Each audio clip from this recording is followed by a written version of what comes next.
All right, welcome everybody. Episode number 76 of the Sit Down Morris podcast. We got something really extra special for you today. We're going to do something totally different here, because as you've heard us talk about, Dreamwave Wrestling is coming back August the 20th, and we have partnered with them. We're going to do some work for them. We're going to be there sponsoring shows like we do.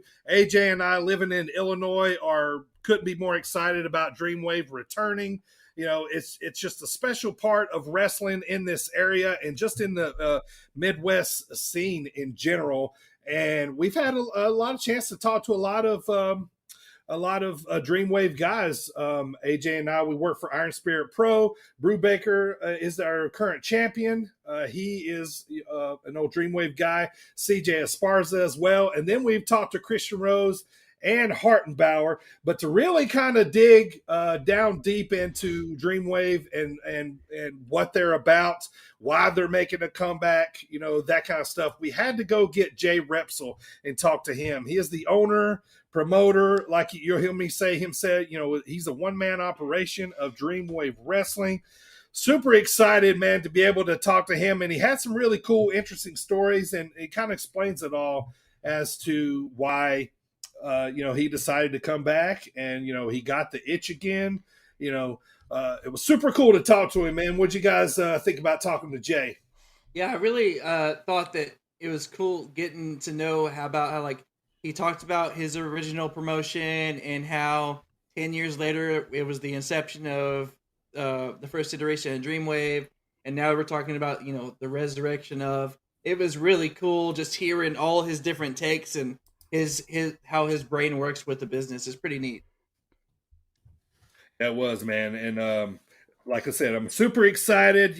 We had a lot to talk about. So here is our interview with Dreamwave Wrestling owner and promoter Jay Repsel. All right, I tell you what, man, there is a buzz in the air in Midwest professional wrestling, and it's got a lot to do with everything that this man on the pod today has brought us and is going to bring back to us once again. If you hadn't heard yet, Dreamwave Wrestling is returning August the 20th, Summer Spectacular, and who other than to have here is the one-man operation that he just told me here right before we got started. But I am so pumped up, man, because, you've heard me talk about this before plenty of times. 9 years ago when I moved here, Dreamwave was the first independent wrestling show I went to. Well, the return is happening August 20th, so I had to go get Jay Repsel, the owner, promoter, like I said, one-man operation of Dreamwave Wrestling. Jay, welcome, sir, and thank you for bringing Dreamwave back. Hey, thanks for having me firstly, and it's my pleasure. Hopefully we can be around for a little longer this time. I'm excited, man. I'm excited. Say a little longer this time. What was the run the first time? What was the years? All right, so now you're going to test. I'm not very good with dates here, but I want to say we started. I can tell you we ended in 2016 for sure. I want to say we started around 2012, maybe. I don't know. That sounds right in my head right now, but we made it just over 100 shows. I know that for a fact. It was like 100 and maybe 110 shows, something like that, before we shut down. And obviously we had the reunion show in 2019, but that was it, man. Yeah. So, you just told us, when did it got started? Tell us how, man. Like, how did you decide that I wanted to bring wrestling to the Peru LaSalle area? Okay, so I don't know, this probably predates you guys, but I started a company. When I graduated high school, I went to Adrian Street School in Gulf Breeze, Florida. I got trained by Adrian and a guy by the name of Wild Thing, Danny Heppel, who's an indie guy down south. And, okay. I got back and I was in a bad car accident. And quite honestly, I just I didn't have the discipline. The wrestling thing wasn't for me. I was able to realize that early on, but my background is in marketing and things like that. So I still made a lot of connections when I got back, and I started a company called RCW, Revolution Championship Wrestling, in LaSalle, Peru, back in 2002. And at that time, it was weird because wrestling was exploding. It was like indie wrestling was exploding, and Chicago was sort of not quite a mecca, but it was getting to be that way. Mhm. Obviously, it's always a big town for the big boys that came through because the crowds were so hot and passionate. But Sure. there was companies up there called LWF, Windy City Wrestling, just a bunch. Well, it was a very territorial and tribalistic nature up there. So like these guys worked here, and they were not allowed to cross. Right. Well, we were an hour and a half southwest of Chicago. So the cool thing about us is we could have those little dream matches and the promoters couldn't really say much. So, you know, that was CM Punk was our champion for years, Ace Steel, Vic Capri, who's still around. Yeah.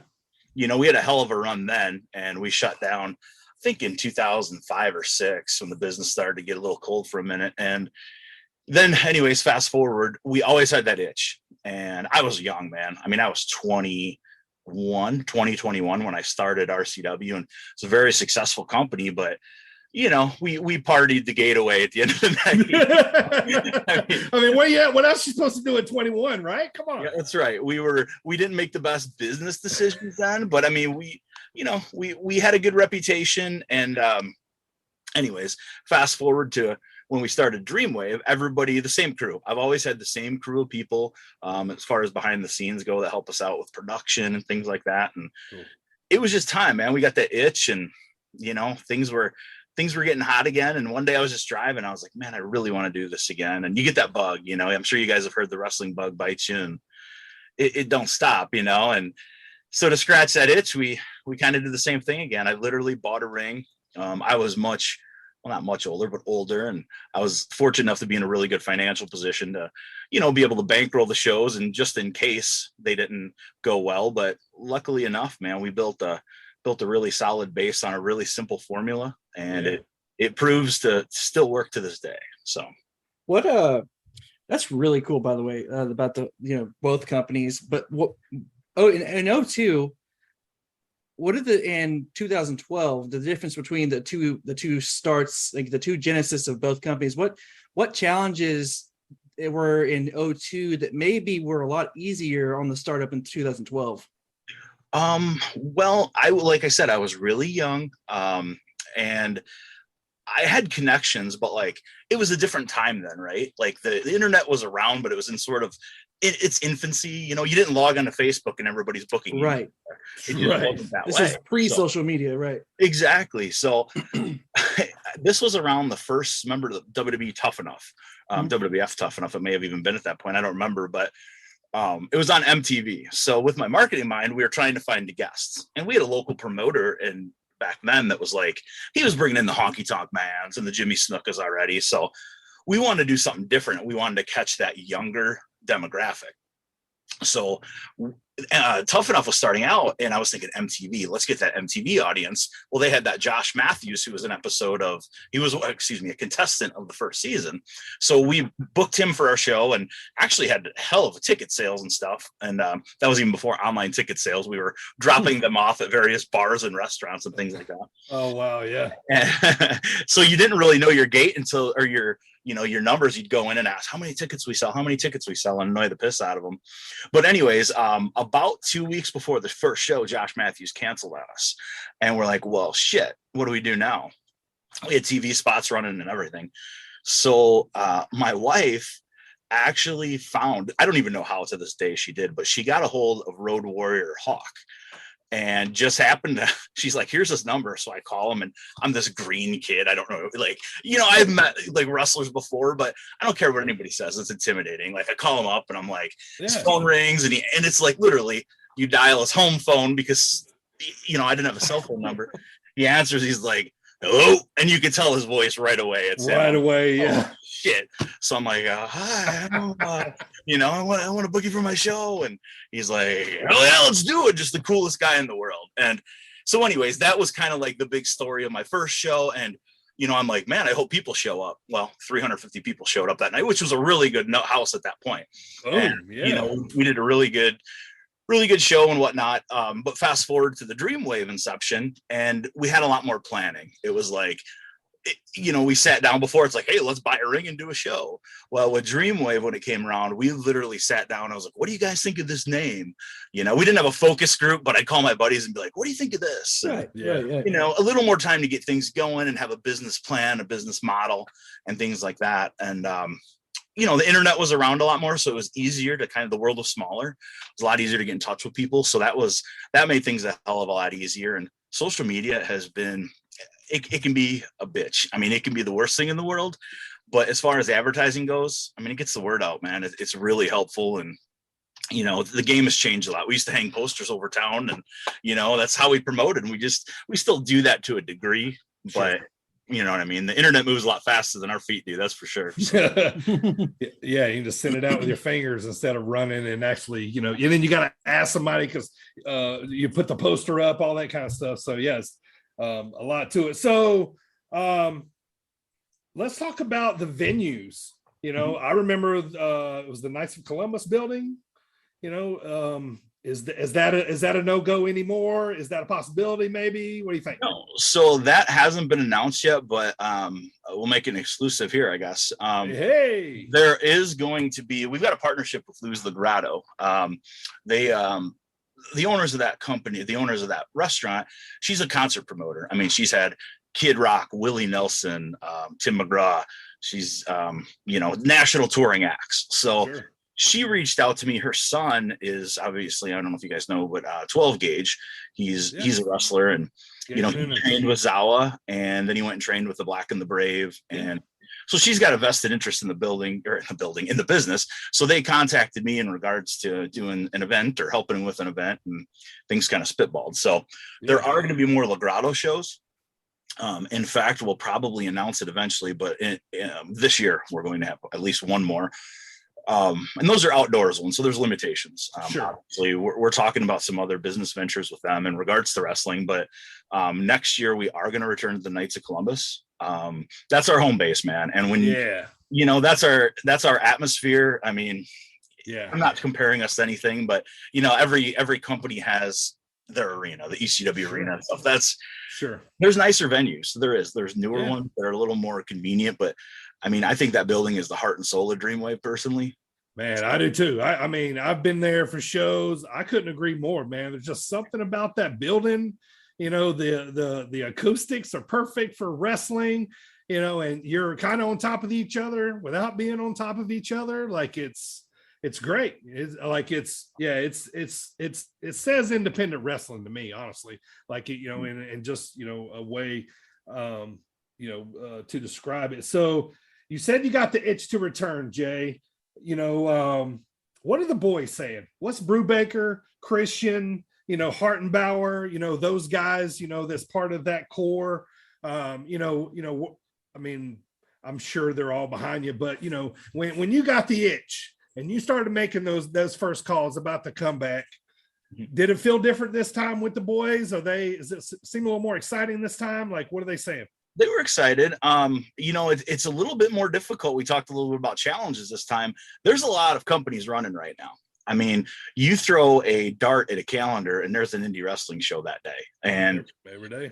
It is, man. And it is hard because a lot of these guys, I'm coming in late. Before, we were always the first Saturday of the month. It was like we had our schedule out. So once you get going, everybody's like, can't do that show. I've got Dreamwave that weekend. Yeah. Or if I would book another show that month, I'd let the boys know right away. And, so this has been hard because now you got AAW, Chicago style wrestling, Zawa, and things, which fortunately, I'm very friendly with all those promoters because being where we are, we don't really step on each other's toes, and it's just easier to work together. Like the old days of people ripping down flyers and stuff. I mean, it still happens, but I think those days are, it's okay to like more than one wrestling company, right? It is. And I think people are realizing that more and more now. And so we all work together for the most part, and that's made it easier. But the boys were happy, man. To answer your question, I would go off on a tangent, so just reel me back in. But no, I think everybody was excited. And, at first everybody's like, oh, it's a one-off. And I didn't really advertise it as not being a one-off because not that I didn't know, but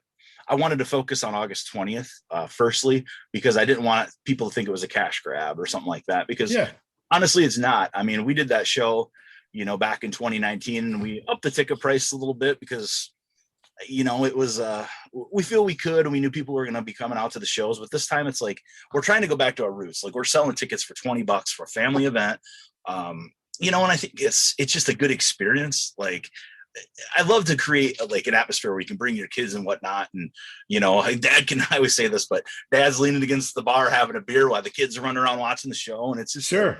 But at the same time, we're not insulting the adults' intelligence either. I think that's an important thing. Like, you know, I think a lot of people with the WWE have gotten offended almost when they were PG, because it was like, this stuff's so boring, and we don't want to be boring or be too Disney, so to speak. But like, you know, we like to be there in the middle. So anyways, back to your question. The boys were pretty happy, I think. Yeah.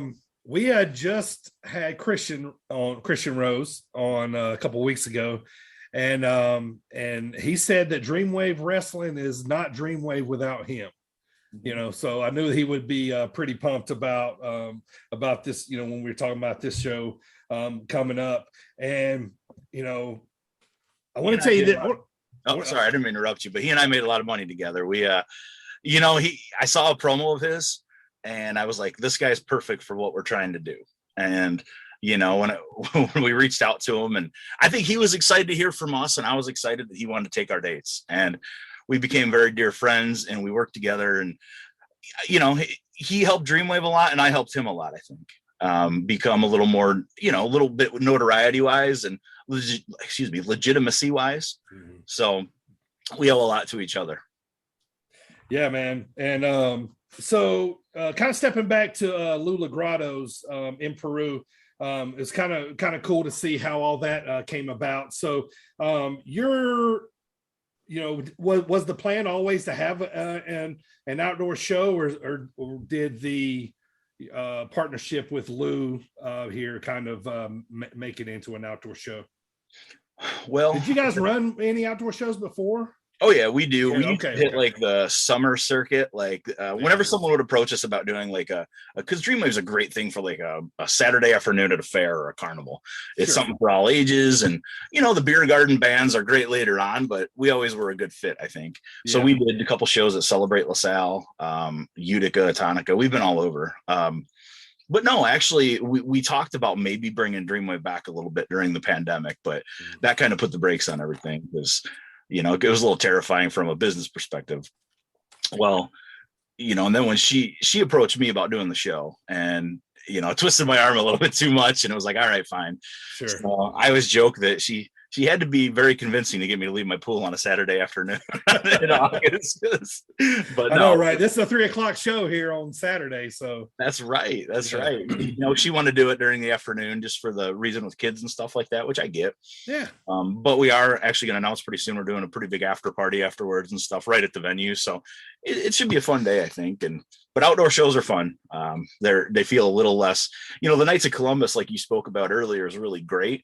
But it also has its nuances. So we can get to the building and get a surprise every time where a circuit breaker's broke, or, you know, we're trying to do a certain entrance and, you know, the building's not cooperating with us or something like that. So when you have the outdoor show, I always say it's a house show, man. You show up, set up your music, set up your, you know, your chairs, and you're good to go. Do you ever get surprised, like as a, like does the wrestling person in you ever get surprised whenever you're, you know, handling business and meet other business professionals out there that want you to do an event or want to be a part of Dreamwave? Like, surprised of the type of people that may come out of the woodwork that you wouldn't typically see interact with wrestling? Yeah, definitely. And, you know, that was one of the things is, like I said, Mary that runs Luz Grotto is very active with concert promoting. And I think bands, after the pandemic, I think it kind of changed things with live entertainment. Like, I think people are antsy to get out and do stuff still. Sure. And it's hard to book some of these bands. And I think it's like a combination of interest in wrestling. It's just something unique. But there's also, and I said this, I did another podcast, and I was talking about they're just, for every good company, there's a lot of bad ones out there, man. They give a lot of us bad names. And, you know, I was approached the other day. This is no bullshit. I was at the grocery store, and a guy came up to me, and he was like, "Hey, are you the Dreamwave guy?" I'm like, "Yeah." So he's like, "We'd like to bring you in for a show." And he's like, "You do that midget wrestling, right?" I'm like, "Wait, what?" What? I'm like, no. I'm like, "You're talking to the wrong guy," because we've got the little micro wrestling that'll like go around in a little tour in Illinois, and they do the venues, like they don't charge the bar promoters anything or the bar owners anything, but they'll like give them the venue, and then they sell tickets to it, and the owners get to keep the beer, I guess, or whatever. So That's kind of it's a weird thing. But there's also crappy promotions in our areas have popped up, and it's almost embarrassing because the consumer can't tell the difference. So I think when we got out there, that's why I was telling Mary at Legrados, I was like, here's what you're going to get with Dreamwave. And I'm not tooting my own horn. This is something that Dreamwave is a family thing. Like and when I say family, I mean behind the curtain. And I owe it to the boys to have a good looking flyer, a good looking production, a safe, good looking ring.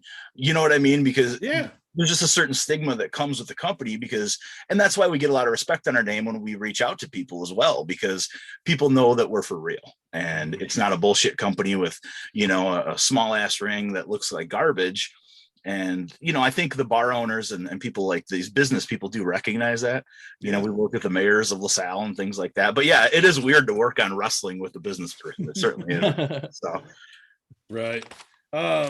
So, with everything you've done with Dreamwave before, does Jay feel a little more prepared this time, or you think it's just going to be crazy indie wrestling business as always? Or do you feel a little more like we're really going to give it a really hard go this time, and you feel more prepared from your experience? Sure. No, and like I said, this is my 20th year involved in the business, so I've been around this game for a long time. Yeah. But at the same time, it's like there's not as much pressure this time, right? So we're doing Dreamwave, and we decided we started a season ticket program where we sold our certain seats. People could pick them. And I feel like we were one of the first companies to do this. They could pick their seat, and that was their seat every year, just like a Bears game or whatever professional sports franchise. Yeah. So we had an obligation where it was like, man, we have to hammer out 12 shows or 11 shows a year to honor these season tickets. And it could be frustrating, especially in Illinois, when you're dealing with Mother Nature can not always cooperate and things like that. But yeah, man, so I don't feel like we have that pressure. We're definitely not coming back to every single month schedule. I can tell you that for sure, because just at this stage in our life, we're like, we'll see. Now, I say that now, my wife kind of looks at me sideways. She's like, we'll see how this goes. Right. Yeah. Yeah. You get a hot crowd, a hot, 350, 400, and you look, I don't know, maybe we should run next month. You get that feeling like you're leaving money on the table if you don't kind of, you know what I mean? Like, I get it. It is. That's kind of a challenge too, is like writing, for like every quarter instead of every month. It's like you've got to write and film enough content now to fill that gap, because that's an eternity, man. Content is king right now. And just now I'm dying because I was joking. I was trying to get a picture of Austin Roberts, a promo picture. I had to whip out my old ass laptop and open it up, and I had all my promo shots from 2012 in there, and I'm like, thank God he looks exactly the same, no one will even know. It's like I got to update all my stuff, and so I'm dying to I love content. That's, we were talking about Christian Rose a bit earlier. Me and him would just work on these promos in our head and film vignettes and stuff, and we'd have release dates for them where we put them out on the web so often before the show, and I don't have any of that right now. So that's what's killing me, is I'm probably gonna have to start bringing the guys in the day before the show and just start filming a ton of stuff. So gotcha. Yeah. Is there any chance I know you talked about the territory, and that kind of stuff, but let's just say all is going well. Let's just say you guys come back and things are booming, awesome, everything's going great. Do you tempt to ever leave Peru, LaSalle, or are you going to stay with those within that confines, I guess? No, we're always open to moving. I mean, I don't know if you guys know a lot about me, but I actually, when I left the wrestling business, I started doing conventions, celebrity conventions. So we did a Sons of Anarchy show, and we flew in a bunch of actors from Sons of Anarchy. Well, me being selfish and lazy, I had the event in my area, which was fine until I started to book flights for all these actors from California. And then I'm like, well, geez, how are we going to get them from O'Hare Airport to LaSalle, Illinois? Sure. So then we did an X-Files show, and we had people from 8 countries there or whatever. Well, that was even crazier because these people don't drive, so they're trying to find Ubers, which there's no Ubers in LaSalle. Yeah. So the next year, the point of the story is the next year we moved X-Fest, the X-Files convention, up to Schaumburg, Illinois, which made more sense logistically for everybody. So I have no interest in running Chicago, but and that's the other thing is too, I'm always mindful about stepping on people's toes. There's Bloomington's got Iron Spirit down there, I believe, and the Quad Cities has SCW. To me, it's kind of a kick in the nuts to go in someone else's territory. Okay. Now, if an opportunity presented itself, I mean, I would probably call the promoter out of courtesy and say, hey, this guy threw a bunch of money at me. Do you want to work together or something like that? You know, I think that's the right thing to do. And not to say every other promoter would have the same courtesy, but I'd like to think so. You'd like to hope so. Yeah. Yeah. I mean, it's respect, you know what I mean? And, you know, if one thing wrestling has never gotten away from, it's territorial. You know what I mean? Like, you know, even if, you know, from the hardcore territory days that we know of to, you know, and it's still good to hear guys like you as a promoter owner, you know, that still, you know, respect that, because, you know, I've talked to a lot of them and, you know, and they do too. So it's still good to see, you know, you guys are still, you know, everybody can thrive, I guess, that way is, you know, it's the best way to do it. So let's talk titles, man. Dreamwave Championship. Yes, we're bringing it back.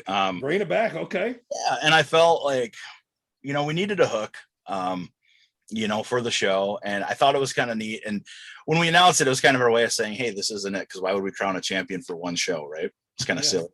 So it just kind of fit. And, you know, Ali was the last champion, obviously. And even though he was at our show in 2019, he's not going to be able to make it to defend the title. So we're gonna start with the lineage ending at that show and beginning again on August 20th. So we're gonna pretend like all that time in between didn't happen. So it's sort of a reboot for Dreamwave, I guess you could say. Like, you know, we're bringing it back and we're not forgetting the history, but it's kind of an amalgam of what happened before with what's going to happen in the future. So yeah, man. And I feel like anybody that's ever been to a Dreamwave show, as soon as they seen that announcement, I had to instantly get excited. I know ticket sales went pretty well, all this, you know, when they went on sale, from, you know, just by looking at your social media. But, you know, I had no clue. I had no idea.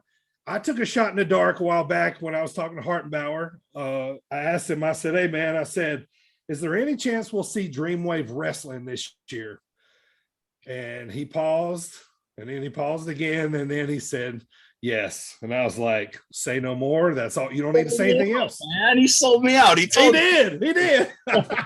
He don't play poker with Hartenbower, I'm telling you. This was months ago. So, you know, it was a while back. Yeah, it was a while back. So I think we were sitting around, drinking, staring at a couple beers at one point, and we always would say, one more show, and he'd always egg me on. And, come on, man, come on. And I don't know, he twisted my arm enough between him and Legrados, I guess, to get it done. So here we are. I tell you what, man, that first show that I went to, and, you know, it happened every show that I seen him on after that. You know, like, you know, I didn't know a whole lot about Midwest wrestlers, but Hartenbower came out, you know, and we talked about this, you know, it was like black tank top. He didn't look like anything special, you know what I'm saying? But he come out and fucking threw his arm up, and the crowd went berserko. I'm like, good God, what does this fucking guy do? Like, I can't wait to see him fucking wrestle, man. Like, you know, and he gets in there, and, you know, and they're hanging on every little move he makes, you know, and then you know, later on, obviously I figured out he's a local guy, and, you know, and Dreamwave loves their local guys, you know, and that's, you know, another part that I loved about it. But it's just a great fan experience, you know, a rabid crowd. It's an organic cult-like experience, I guess, like is the best way to put it. You know, it's really hard to explain. You know, I know a lot of people say that, but you know, that's the best way that I can describe being at those Dreamwave shows. And I'm excited that they're coming back. So let's get to it, Jay, man. Let's talk about what you've announced so far, man. Just the other day, you announced the Beck family versus those damn Coyotes, a little bit of old versus new. I like this matchup, man. I love it. Me too, man. And that's kind of what we're going for. And I've likened it to this. I don't know if you guys have seen like the new Scream movies or any of the reboots, the Star Wars movies, something like that. So they take some of the legacy characters and they mix them in with some of the new characters, right? And trying to get a little shine on them, a little magic dust on them, and you know, get people to like them. And it's kind of perfect. And originally that match was a 4-on-4 match, and things kind of changed. One person became unavailable, so we had to switch it up. And I was looking at the graphic and I was like, man, I like this match a lot. I think it kind of tells a good story about what we're trying to do here. So I'm excited for a couple of these guys in this matchup because I've seen them. I had to go back and educate myself a little bit on some of the other guys. Like, I'd seen their names, you know, I stayed up on the business, but I don't watch a lot of shows. I really don't. I don't have a subscription to like independent wrestling or nothing like that. So, Gotcha. I see some clips on YouTube or Facebook or Twitter, something like that. But I really had to go and make sure, like, man, is this guy any good? Or and and I trust Christian Rose a lot. He had a hand in training a lot of them guys, and this is our school, man. You can't sleep on that because they're doing good things over there. And Zishi's got a big respect for the business, and I admire the hell out of that. And he's giving people chances that maybe a lot of companies wouldn't. I mean, I remember when Bobby Houston came to me and said, "Hey, I got this trainee. He's a little manager. He's a short little guy." And as soon as I saw him and heard his voice, I was like, "This guy, he's perfect." Sure. Yep. Perfect manager. Yeah, he's got that weasel type voice.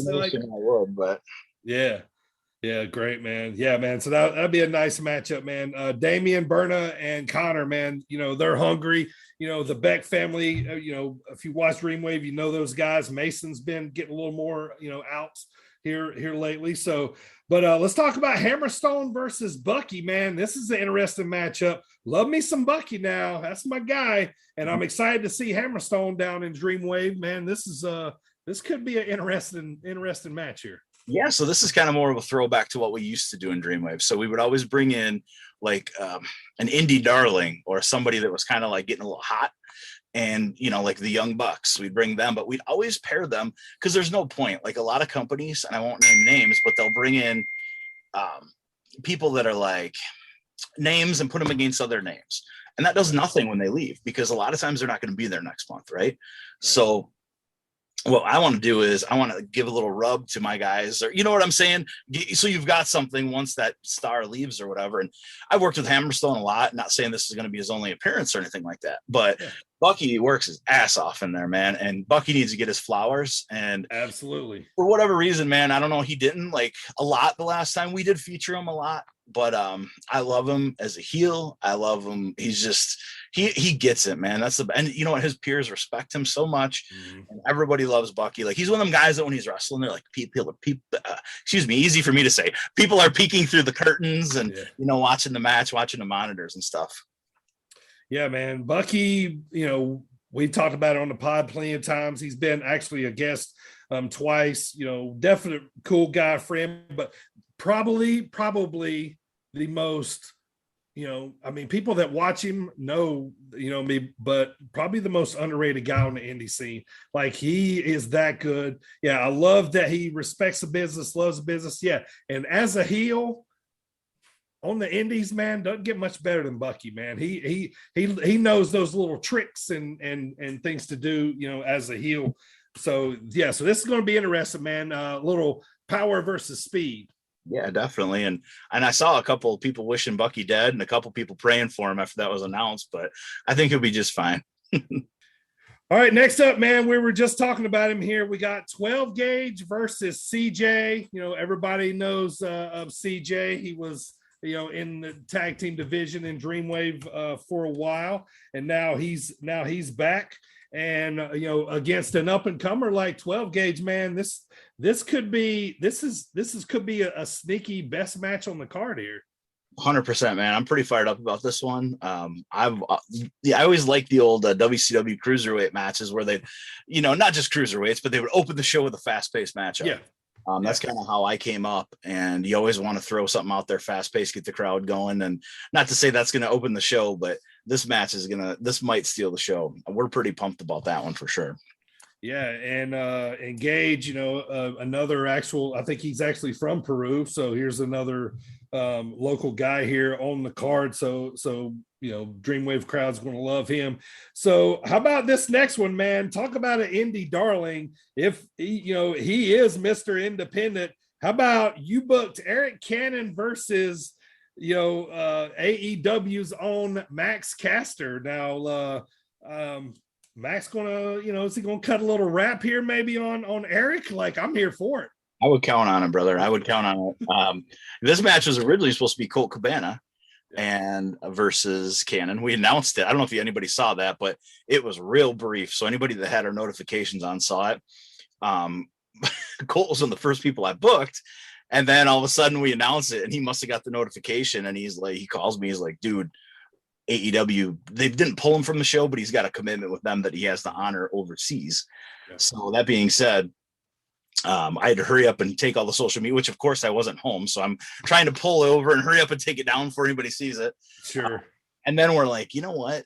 Originally Max wasn't going to wrestle on the show. Little known fact here, but I reached out to him. I said, hey, we just did a cancellation. Would you be interested in working the show? He's like, hell yeah, man, sign me up. Oh, dope. All right. And so that match was made, and he's doing some cool things in AEWs, and Cannon is he's a local legend, man. I mean, he's a great dude. I love Cannon to pieces. Yeah.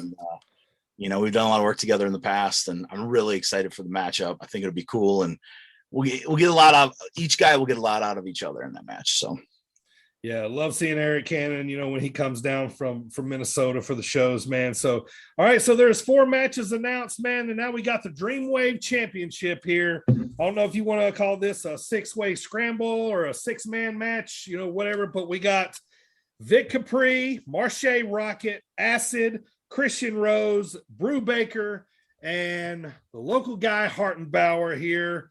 How do you possibly pick a winner of this match? I could make arguments for every one of these guys. Exactly. And that's kind of what we were going for too. Yeah.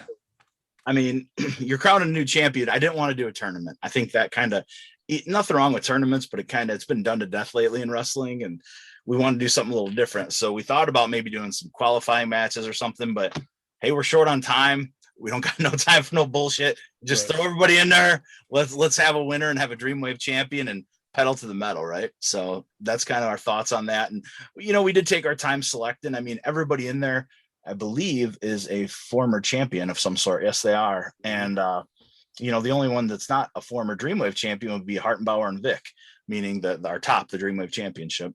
I think Hartenbower is a tag team champion, and Vic was the alternative champion for a little bit, just a cup of coffee. But yeah, man. So everybody's qualified to be in there. It's going to be a mess in a good way. I mean, there's going to be people flying everywhere, and yeah, it's hard to pick a winner in that one for sure. It is, but man, when you announce a main event like that on a return show for the Dreamwave Championship, and 6 of some of the hottest independent wrestlers now, from 20 years ago, to like it's, you get a little bit of everything, man, right there in that main event. And like I said, you can make an argument for any of these guys to win it. So I'm excited to see who's going to come out on top of this. I'm sure it's going to be fun for you. And yeah, it's going to be a hell of a main event, man. I think the crowd's going to go nuts over this one. And what a big way to come back. Like that's a big time main event on a return show, man. Props on that main event. Thank you. Yeah, I'm pretty happy with the way it came together, and we went back and forth on a bunch of stuff, and this was kind of the one that we settled on because it made the most sense, I think. So, all right, Summer Spectacular. Dreamwave Wrestling presents Summer Spectacular Saturday, August the 20th, 3:00 local time Central. General admission is $20. Kids 10 and under are $10. The show is going to be outdoors in Peru, Illinois at Lou Lagrado's.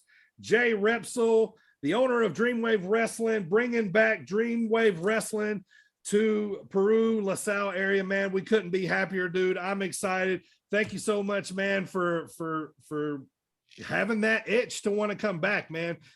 You're popping a lot more people than I think man. It's going to be a big show on the 20th, man. And like it just seems like with Dreamwave coming back, like everything's becoming whole again in indie wrestling in the Midwest, man. It just didn't feel right while y'all were gone. I appreciate that. And it feels the same way for us, man. It always felt like something was missing in all of our lives too, because it was such a big part of it. And, I think we're just as excited as the fans are. And, it's like you said before, man, it's like a cult. It's like a family. And we're excited to get everybody in the same building again, or the same outdoors again, the same airspace again. And not just this show, but moving forward, we got a lot of exciting things planned. And this is just the beginning. Yep, going to be a lot of beers drank on August 20th. It's a bad day to be a Miller Lite or Michelob Ultra, from what I hear. Oh yeah, it definitely will. A bunch of dads watching their kids watch wrestling. That's right, or soda or water if that's what you're into. Right. If you got to drive, that is. That sounds like the perfect environment for me. All right, Jay, plug all those social medias anywhere anybody can buy a ticket. Plug us out here on the way out, man. All right, so you can visit DreamwaveWrestling.com, Luz Legrado in Peru, at the door while supplies last the day of the show. We're going to try our best to sell tickets, no promises. So it's always best to get them in advance. If you want a ticket, a physical ticket, you can go down to Legrado's. They've actually got cool little, not commemorative, but just tickets. Or you just order it, print it out, bring it with you, or show your phone when you get to the door. Yeah, man, we'll have merch and everything available that day. Big after party we're going to announce coming up too, with maybe a little special guest on there even after the show right at Legrado. So you can park your car, walk right over, hang out with everybody. It's going to be a hell of a day, hell of a good time. And there's going to be some good wrestling for about 3 hours that day. Yeah, man, looking forward to it, man. August the 20th, one more time, 3:00, Dreamwave Wrestling's returns called Summer Spectacular. The sit-down marks are going to be there, and we can't wait to see you guys there. Jay Repsel, owner of Dreamwave Wrestling, thank you, sir, for being on the pod today, man. Thank you. Appreciate it, man, and we'll see you on the 20th, brother. All right, sounds good, guys. Thank you much. Man, if you wasn't pumped before, you definitely got to be pumped now. You know, Jay's excited. Talking to him just kind of gave me goosebumps, man. I'm so pumped for this show. And August 20th can't get here quick enough, AJ. This one, you know, when we put this one on our calendar, man, we're like, you know, this one's going to be one of the biggest shows of the summer, and we had to be a part of it. You know, You told me you definitely, wanted to make sure we did something with Dreamwave here because, you know, it's too big of a deal just to pass up, you know? Well, plus, so a little bit of history. Well, one, this will be my first Dreamwave show, like ever. And then two, little fun story about Mr. Bird and I. So when we first got to know each other, we both found out that we were giant wrestling fans. Immediately, we're like, all right, we need to go to an indie show. That'd be great. And Dreamwave was where we were supposed to go to a show, but we could never, because both of us bartended on the same night. So it was a really pain in the fucking ass trying to get both of us off at the same time. I worded that poorly. Getting the time off work at the same time. So I'm super, super excited. One, because, again, first Dreamwave show. Two, because this is something that Dirty and I have been trying to do for, 10 years now? Mm-hmm. Trying to go to a Dreamwave show. So it's going to be great. I cannot wait. It's going to be so exciting. Yeah, like you'll hear me talk to Jay about, the first time when I moved to Illinois, going to Dreamwave Wrestling shows. And, yeah, it's kind of like, that it's almost like, for lack of a better term and feeling, I wouldn't call it like Christmas morning, but it's like that TV show that's coming back on that you used to just fucking love and watch all the time. You know what I mean? And just, really made time out of your day to watch. So, yeah, so that was really a really interesting interview there with Jay Repsel. Now we got a very special interview. We're going to bring you two guys who are, they are the heart and soul of Dreamwave Wrestling. We've just got to talk to Christian Rose, and a while back we got to talk to Mike Hartenbower.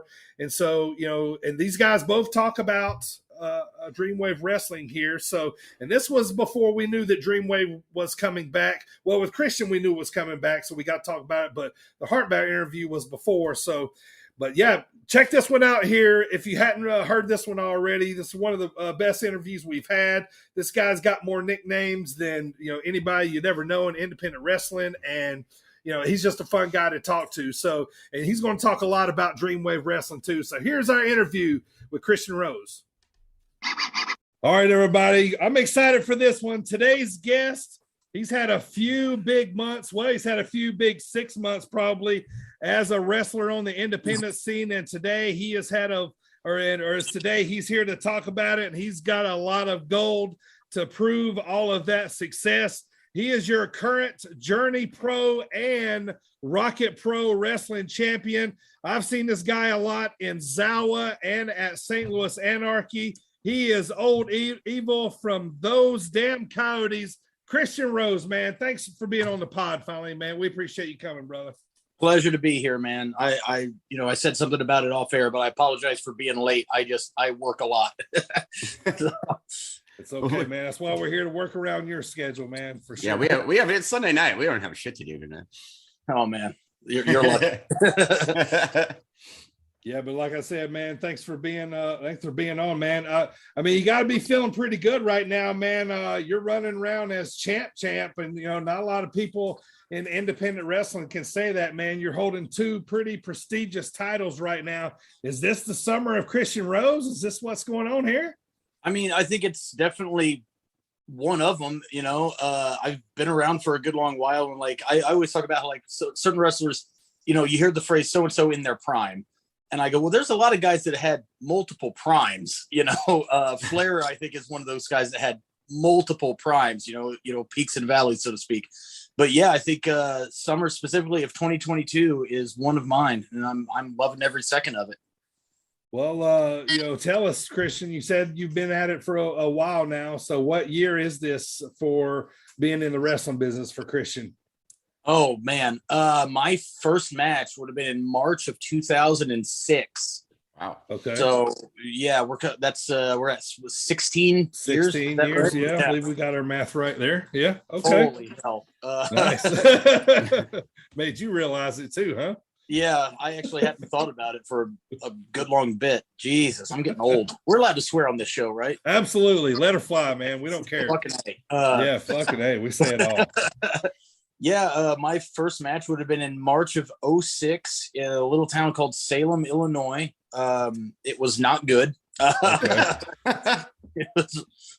I'm glad there's no footage of it. I know that there at one point there was on this thing that used to exist, kids, called a VHS tape, where you would put a tape into a camera and you would use that to record things. I understand that.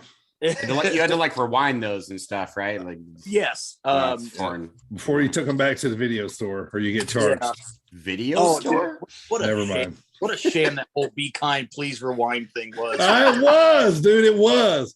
It always made you feel like shit with that little sticker they put on the damn tape too, like to remind you. And I think it's funny too to think that like back then people were like, "It's not a big deal, man. It just takes a few seconds," which is true. And now in 2022, that seems like the biggest inconvenience imaginable.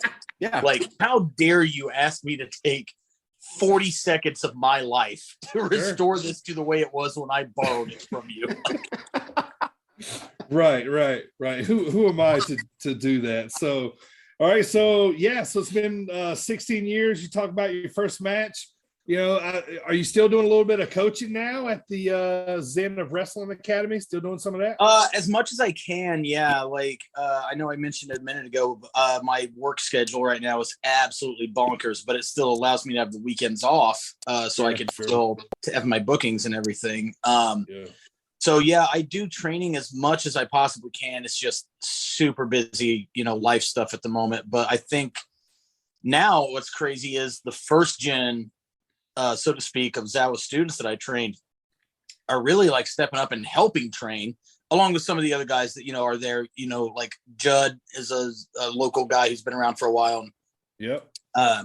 Occasionally we'll get like Bobby Houston will drop in when we can pry him out of his house, stuff like that. I heard of his name.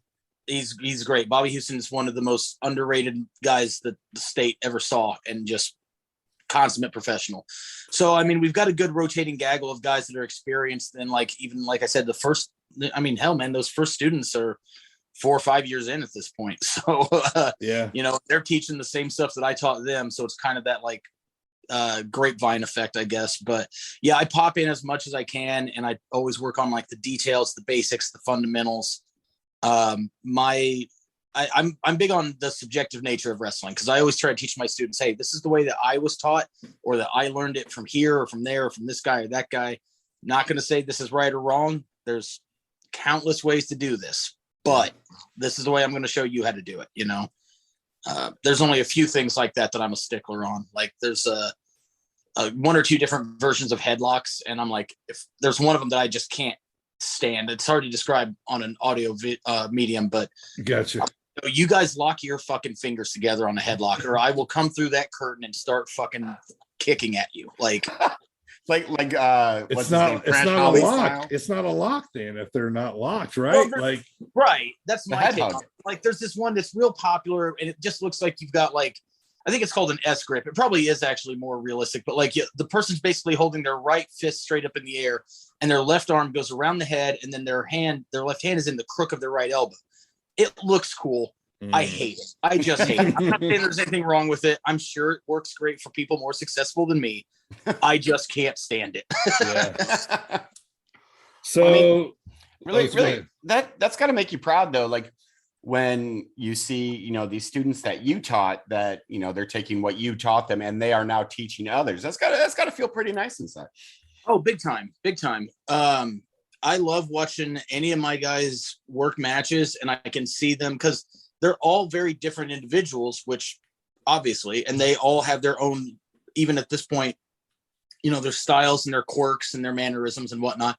But whenever I can see them doing something that I taught them, that I can remember them latching onto in training, it does make me very, very proud. Damien Deschain is a very gifted technical wrestler. And so I love technical wrestling, but I just don't ever get a chance to actually do it on shows because it's not my character. And frankly, people don't want to see me do it. Gotcha. Yep. That's not what they want from a Christian Rose match. But when I can show him how to do some cool holds or, you know, escapes and reversals and transitions, and then I see him doing it in matches, I'm like, that's very cool. Bailey Bright is a guy that I think he very much loves the story aspect of matches. He very much loves the drama. I can see him picking things up from stuff that I taught about that. Connor Hopkins. Connor is a guy that I can see, like, in the best way possible, just lifting shit from my stuff. I love it. I love him to death. He's a very good friend of mine, you know, but yeah, it's really cool. I never thought I would get into training. Honestly, that wasn't something that when it was even first broached to me that I was like initially interested in. Cause I was like, you know, like, I don't want to be one of those guys that has like shitty students running around the Midwest. And then now it's basically like, most of them are pretty solid. You know what I mean? Like we've had our fair share of people that show up and then they're like, oh, this is hard. And they just quit. And they bounce. Yeah. Right. Yeah. Like for me, day one of training, I try to make you quit. Like I go out of my way on day one to try to make people quit. Yeah. It's a good way to weed them out quicker. Yeah, it is. Yeah. You know, like it's not even that like raw brother thing, but I'm like, dude, you're going to be in a situation with somebody eventually, and you're going to have to be able to go in that ring. And if you can't, then that does come back on me. And I don't want anybody messaging me saying, hey, your kid can't hang. You know what I mean? Like, like, you know, nope. I don't need that. Gotcha. So, Christian, let's rewind a little bit, man. You know, who got you into wrestling? You know, who did you see on TV? What were you watching that made you want to go to training school yourself? You know, I'm sure you were probably taught by somebody trying to make you quit. I'm assuming. So talk to me about that. The first time I ever saw wrestling that I can remember, and it made me want to do it, and I've told this story before, and I don't care, I'll tell it again, was the Jake the Snake Roberts and Macho Man Randy Savage incident with the Cobra biting Savage when he was hung up in the ropes. So I'm a kid, and like I grew up in the sticks, so we had 3 channels. You know what I mean? So this was obviously a syndicated show that we're watching. Saturday Night's Main Event, I believe it was on. Most like, you know, that I honestly, I couldn't even tell you what channel it was on. I was, but I saw that. And I mean, we all know now that's a real snake biting that guy, you know, and sure. I'm a kid, you know, I'm a child, and I'm like, that is the craziest fucking thing I've ever seen, you know? And so like, I'll never forget as long as I live. My mom was a big Randy Savage fan. And so she's just sitting on the couch and she's not really paying attention, you know, doing whatever. And I'm like watching this snake bite this guy. And I was like, holy fuck. So like my first concept of what wrestling was, oh, there's no police. You can do anything. you can have a snake bite someone. Right. I was like, because I was a kid, but I understood that like that is a crime. That's not like, something that's normal. Right. So I start like spazzing out and I'm like pulling on my mom's leg. And I was like, Mom, I want to do that. And she was like, oh, you want to be like Macho Man, do the elbow drop. And I was like, no, I want to be the guy throwing snakes at people. Then I was all in when I was a kid until I went to school one day and somebody was like, you know, it's not real. and I'm like in first grade at this point, and it just shattered. So So go fuck yourself. Like, who says that to a first grader?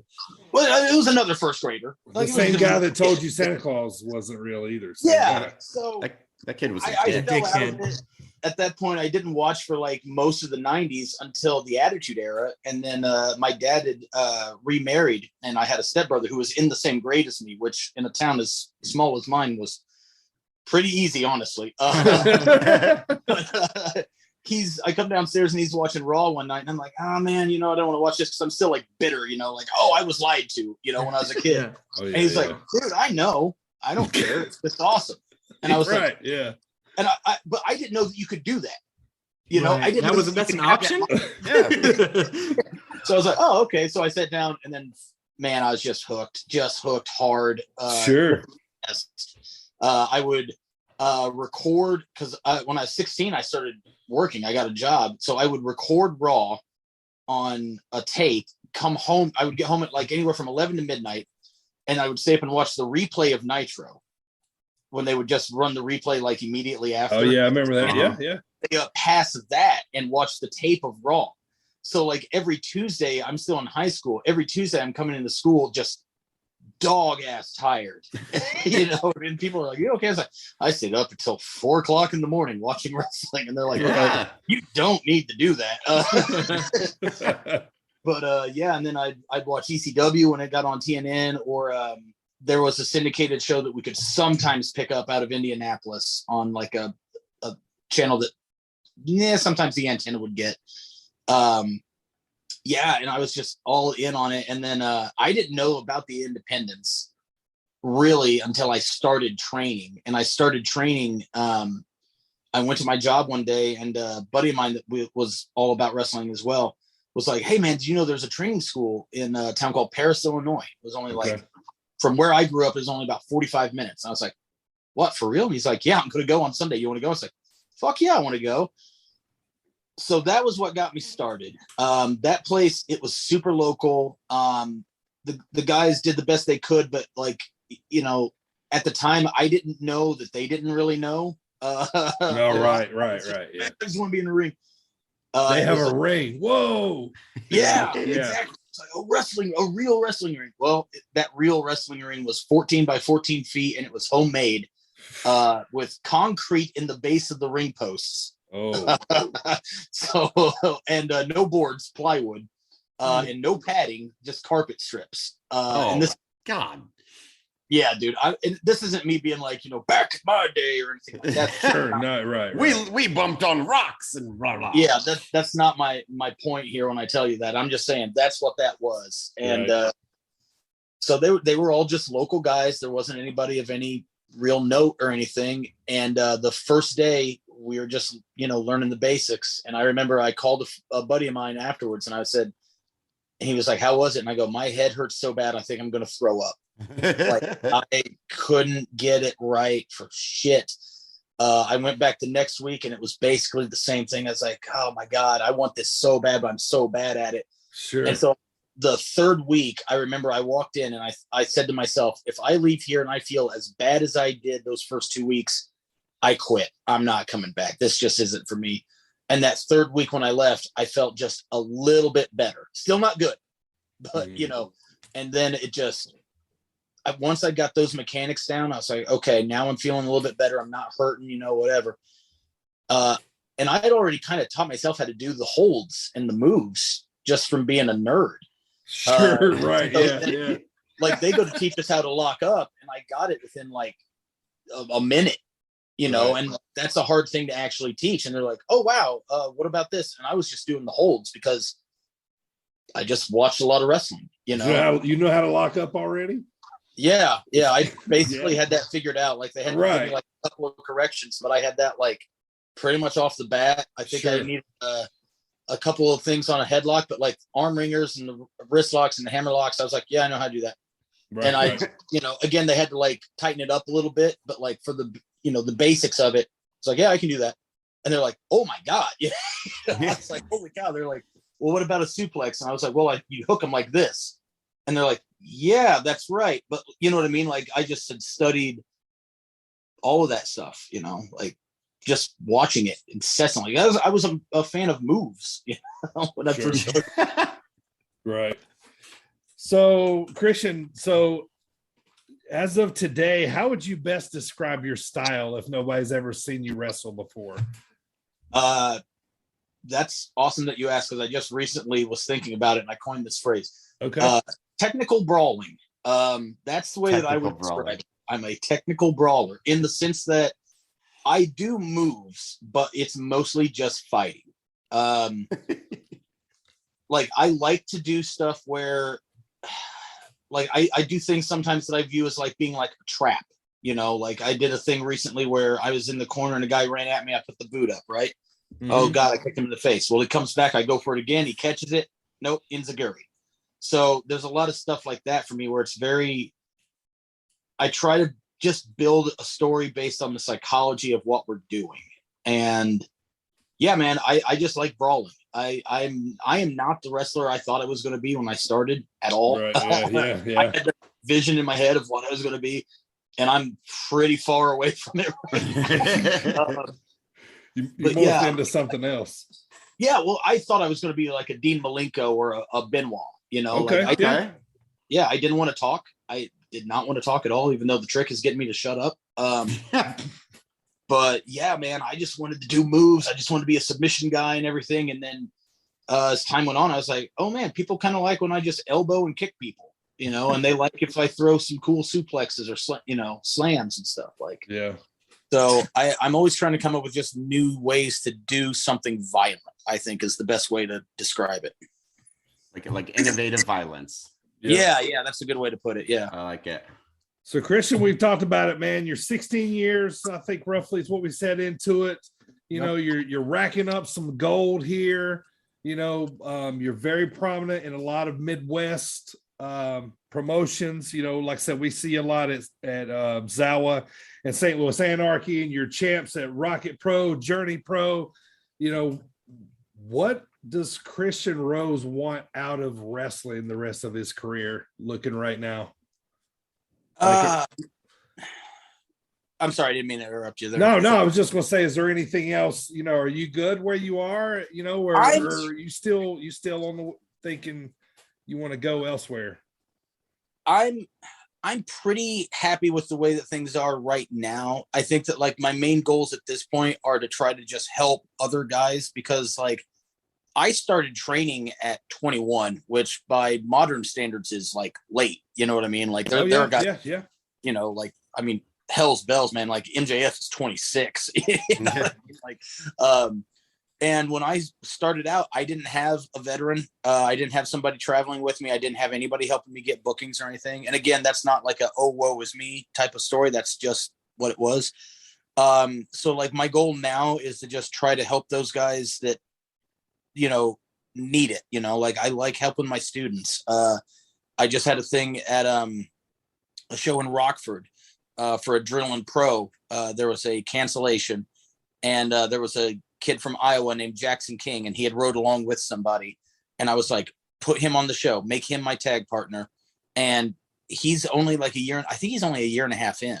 So he was, he was like, oh man, for real? And I go, yeah, he's come to Zawa shows and stuff. I've met him. I've seen him. I was like, that kid wants to work, and nobody else is going to give him, you know, a shot. Put him on the show, because I need a tag partner. My partner canceled. Put him on the show. Let him team with me. I guarantee you will get over.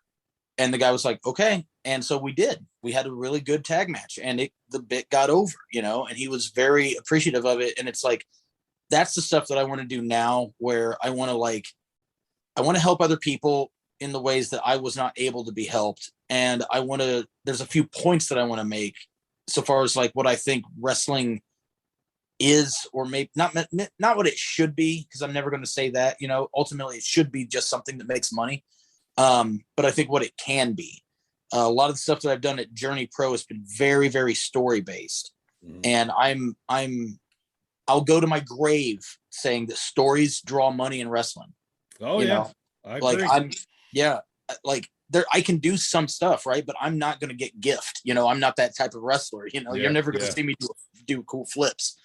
And I think that's all well and good. You know, there's definitely a market for that. But I think that the idea of like, a lot of people have paid money to see me get beat up because they want to see it, you know, and a lot of people have paid money to see me beat somebody up because they want to see it. And I think that if I can have any sort of like, you know, after effect or anything, I just want people to realize that that can still happen on the independent level. You know, like you can tell a 3-show story, you can tell a 6-show story, you can tell a year-long story. And if you do it correctly with the right people, it will generate buzz, it will sell tickets, it will get people talking, and it will ultimately make money. It will build promotions, it will build careers. And that's that, and just helping out people that need the help is the thing that I want to work on at this point. Like I'm comfortable. Guys, I've done some cool shit. I wrestled Vader. You know what I mean? Sure. So I'm happy. Yeah. Which I was going to ask you about that here shortly, but I'm going to give you the Primo here shortly for some out of the ring questions. But talking about helping people, Christian, let's talk about the Coyotes, man. Let's talk about TDC. You know, we've had Connor on before. You know, I know, you know, Berna and Damien as well. So, you know, tell me what it's like being in this faction. You know, I think I'm probably going to quote this wrong, but you can. I think Connor told me that you said you guys are a faction for all the small towns in Illinois that are 1,000 people or less, or something like that. The line was I used it in a promo one time for a Journey a couple years ago. The Midwest is more than just Chicago and St. Louis and Indianapolis and Kansas City. It's 100,000 towns of 1,000 people or less. There you go. And the That's TDC fantastic. thing, yeah, I stand by that, by the way. I truly do believe that. Like, I know that promo's online somewhere, but like that's one where I was like in the zone, you know what I mean? Like I was on fire with that. Sure. But the TDC thing, man, like the 4 of us, we just have good chemistry. Like they're all 3 of my students. They're all 3 radically different people in and out of the ring. And it might have actually been I think it was actually Connor's idea initially, but I know at one point we were just sitting around one night hanging out. It's like, man, it would be really fucking cool if we were just a faction. Sure. And then it became, we were just talking about, it's like, oh wait, there is something to that. Cause it's like, okay, well, Connor's a very good, just overall professional wrestler, right? Like he has a good look. He's great on the mic. Definitely. Damien is a great technical wrestler. Berna is just nuts. I love the kid to death, but he is insane. Like the stuff that he can do athletically, I think people don't really appreciate. He's deceptively athletic, and he's almost too proud to know that he's hurt, you know? And then I was like, well, and then I'm bigger and more experienced than you guys. So I was like, there's a really cool dynamic there. And I had started doing the Coyote bit on my own. And then it just became, well, what if we were those damn Coyotes, you know? And that just kind of snowballed out of conversation. And then we started doing it at Rocket Pro. And then now we're in Zawa, and we're going to basically any place that'll have us, you know? Like I'm not going to speak out of church or anything, but I know I've had at least 2 different promotions be like, hey, what if we brought in the Coyotes? Like, yes, bring in the Coyotes, you know? Like, sure. Because I think that the 4 of us are versatile enough that you can do, any one of us can give you a good match in a 1-on-1. We can do a cool 8-man. We can do a cool 6-man. We can do a cool tag, you know, like, and the combinations there are always going to be different. Right. You know? Yep. I love it, man. And you know, and here's Primo with your t-shirt on. So there's a good segue to represent. To kick it out to Primo here. He's got some fun questions for you.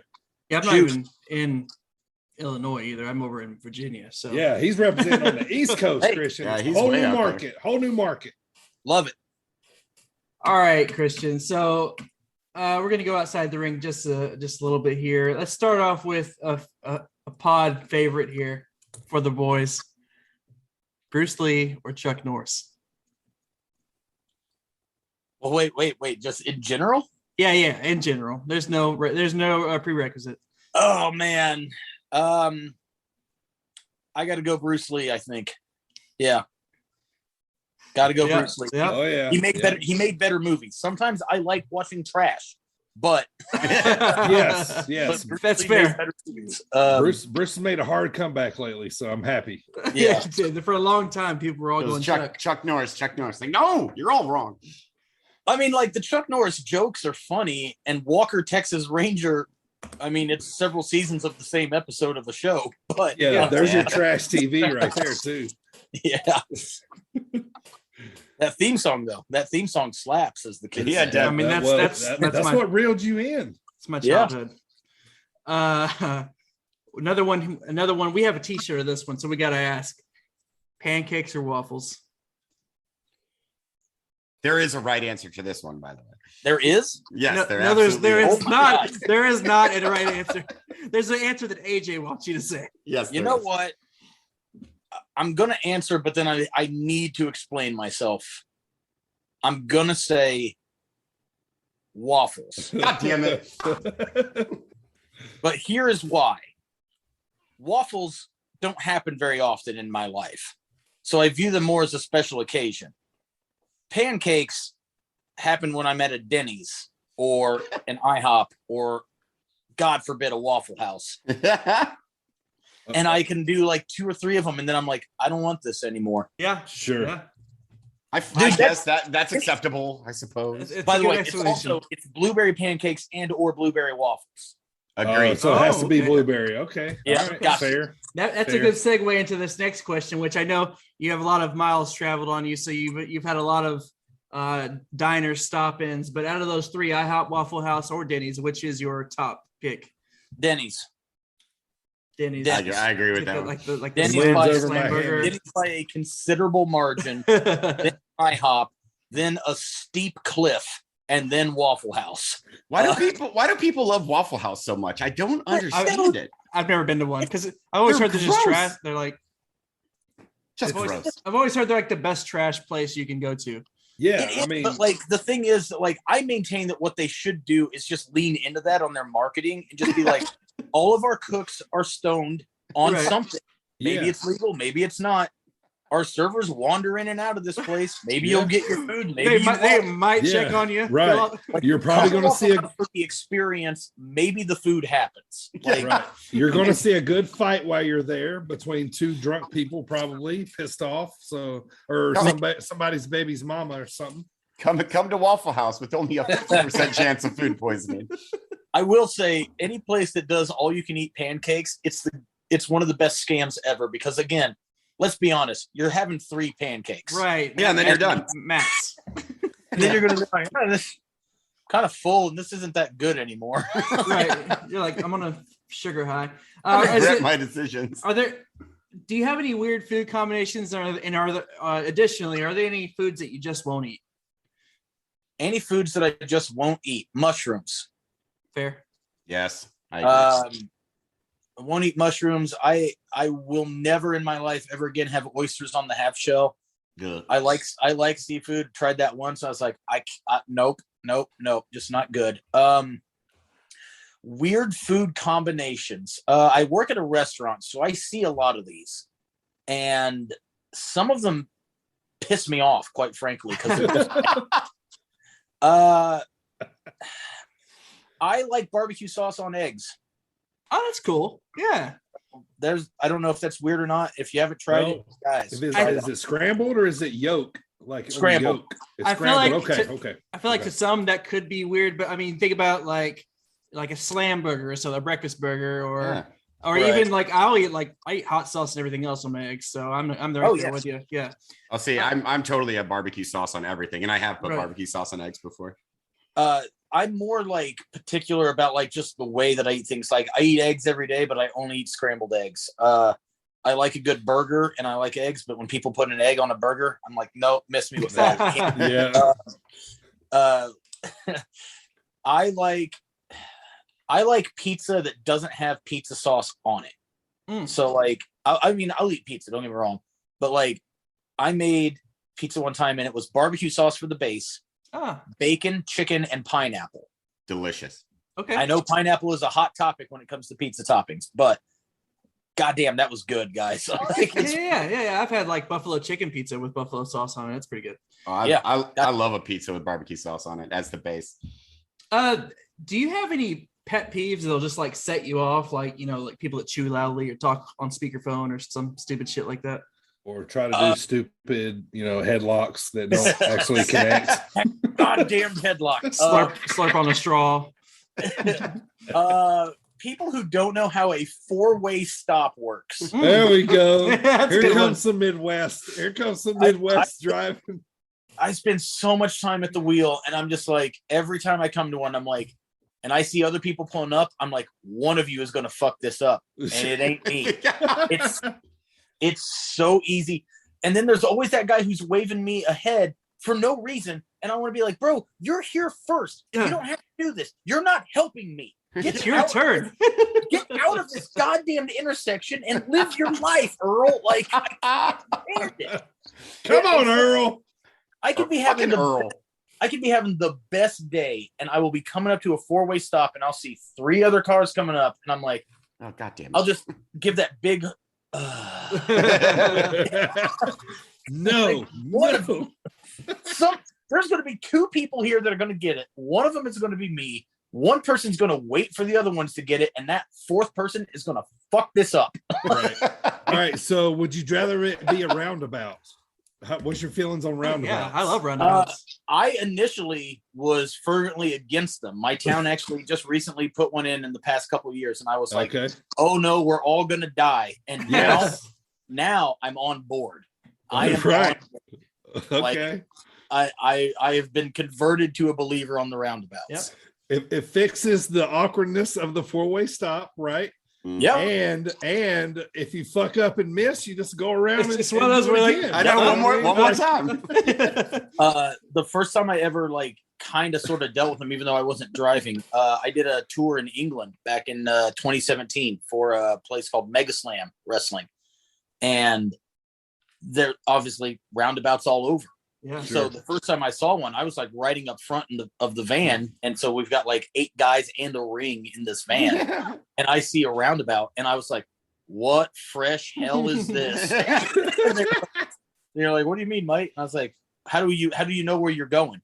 And they're like, "What do you mean?" I go, "It's a circle. What if we just don't leave?" And they're like, "What?" What if that's just where you live now in the circle? Just drive in a circle forever. But now I get it. Now, I'm on board. All right. So, I see you enjoying the champagne and beers there, but what first thing in the morning when you first get up, what do you have? Coffee, energy drink, pre-workout? What's your drink of choice when you first get out of bed?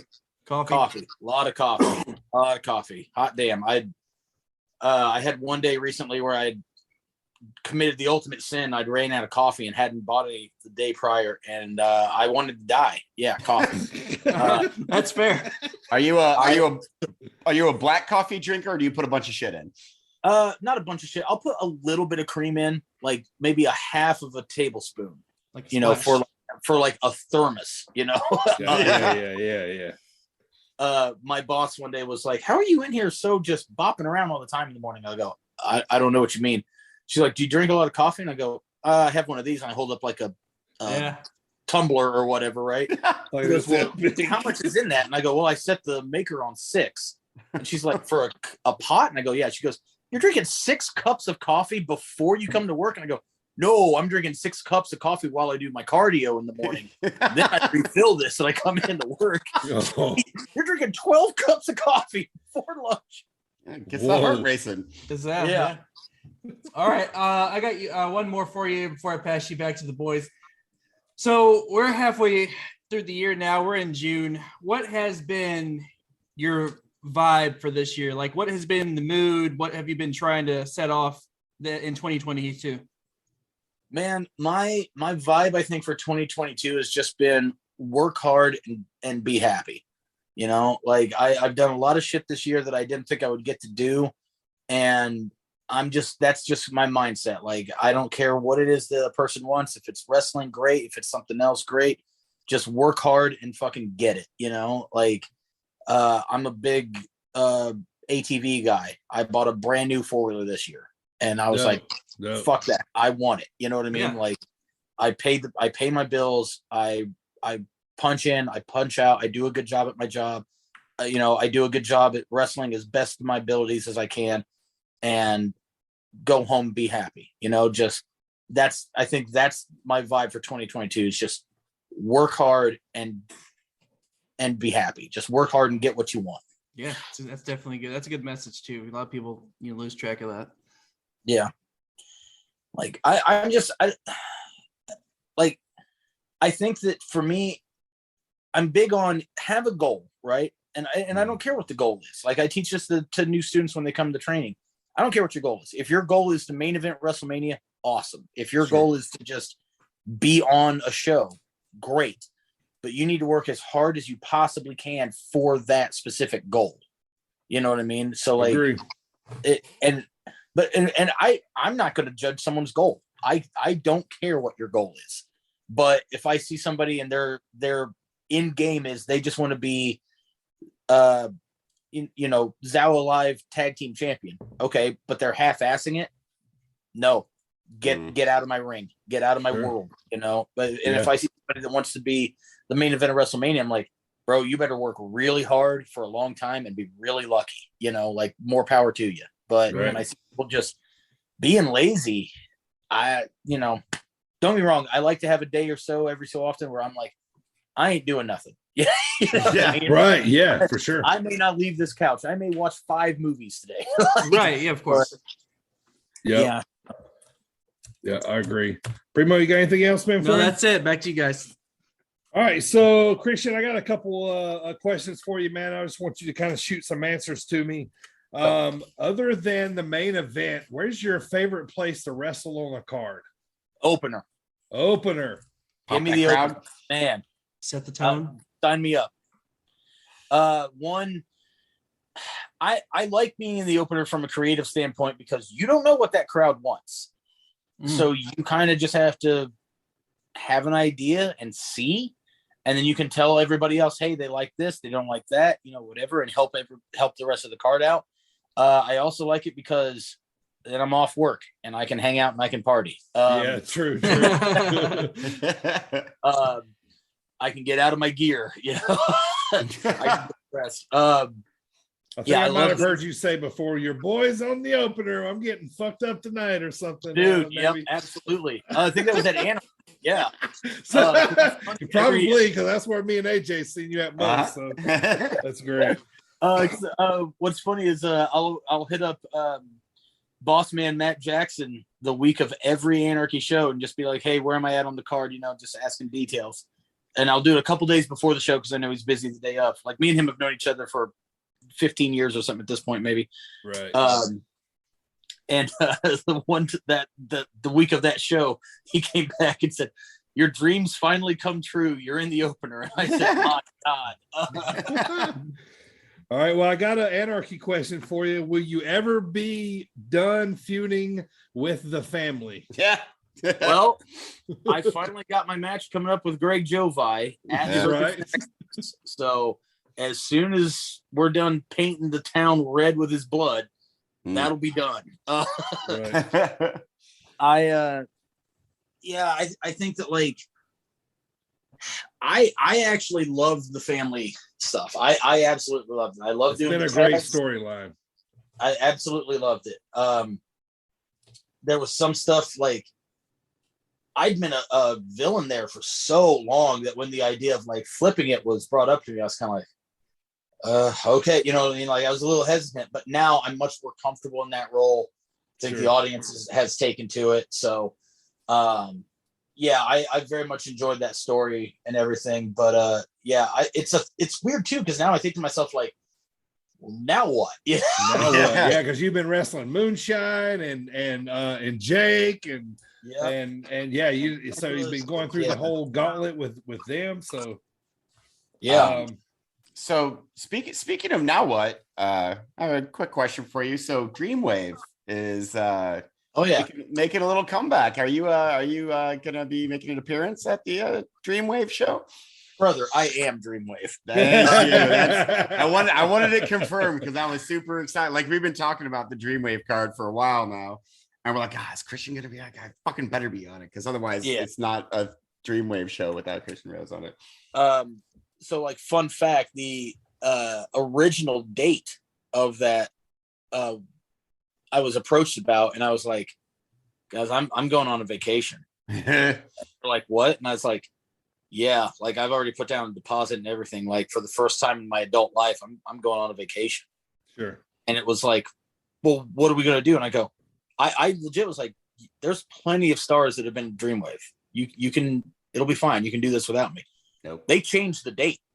Goddamn right they did. Stroke. Look at the stroke. Which I was like, okay, cool. Like you did not have to do that. Yeah. Right. Yeah. I was just kind of like, no, guys, I've already put money down on these cabins. I'm not leaving. Like, Yeah. I'm sure you're happy though. You wanted to be a part of that for sure. of right? course I did. Yeah, I didn't. Yeah, I didn't want to miss out on it at all. That it was just a, unfortunately, it was able to be switched before anything had been set or have been contacted or anything. So Sure. But yeah, I'm very excited for it. Like that place made me. You know what I mean? Like I'm always going to have a special place in my heart for it. Jay was the guy that took a pretty big gamble on me, and it paid off. Like we did very well there. I got a lot of really cool opportunities. I don't think I ever shit the bed on any of them. But yeah, like that. Like I touched on it earlier. I've gotten to do a lot of really cool stuff in wrestling. I'm very lucky. I'm very fortunate. I'm very grateful for it. And the vast majority of those are because of that run at Dreamwave, that first couple of years there. So I'm always going to owe a lot to Jay and to that company. So if somebody had to make you pick a Mount Rushmore of wrestling, Christian, who's going to be your 4 that you put up there? Can I ask one question before I answer? Is this my personal Mount Rushmore? Yeah, this is the Mount Rushmore. Your personal. Yeah, let's go with your personal. I think a lot of people's might, be the same when we go as far as looking at wrestling as a whole. But you personally, your top 4. Oh man, I can't wait to make everyone mad. Chris Jericho. Okay. Randy Orton. Love it. I love this so far. Christian, my namesake, and Jake Roberts.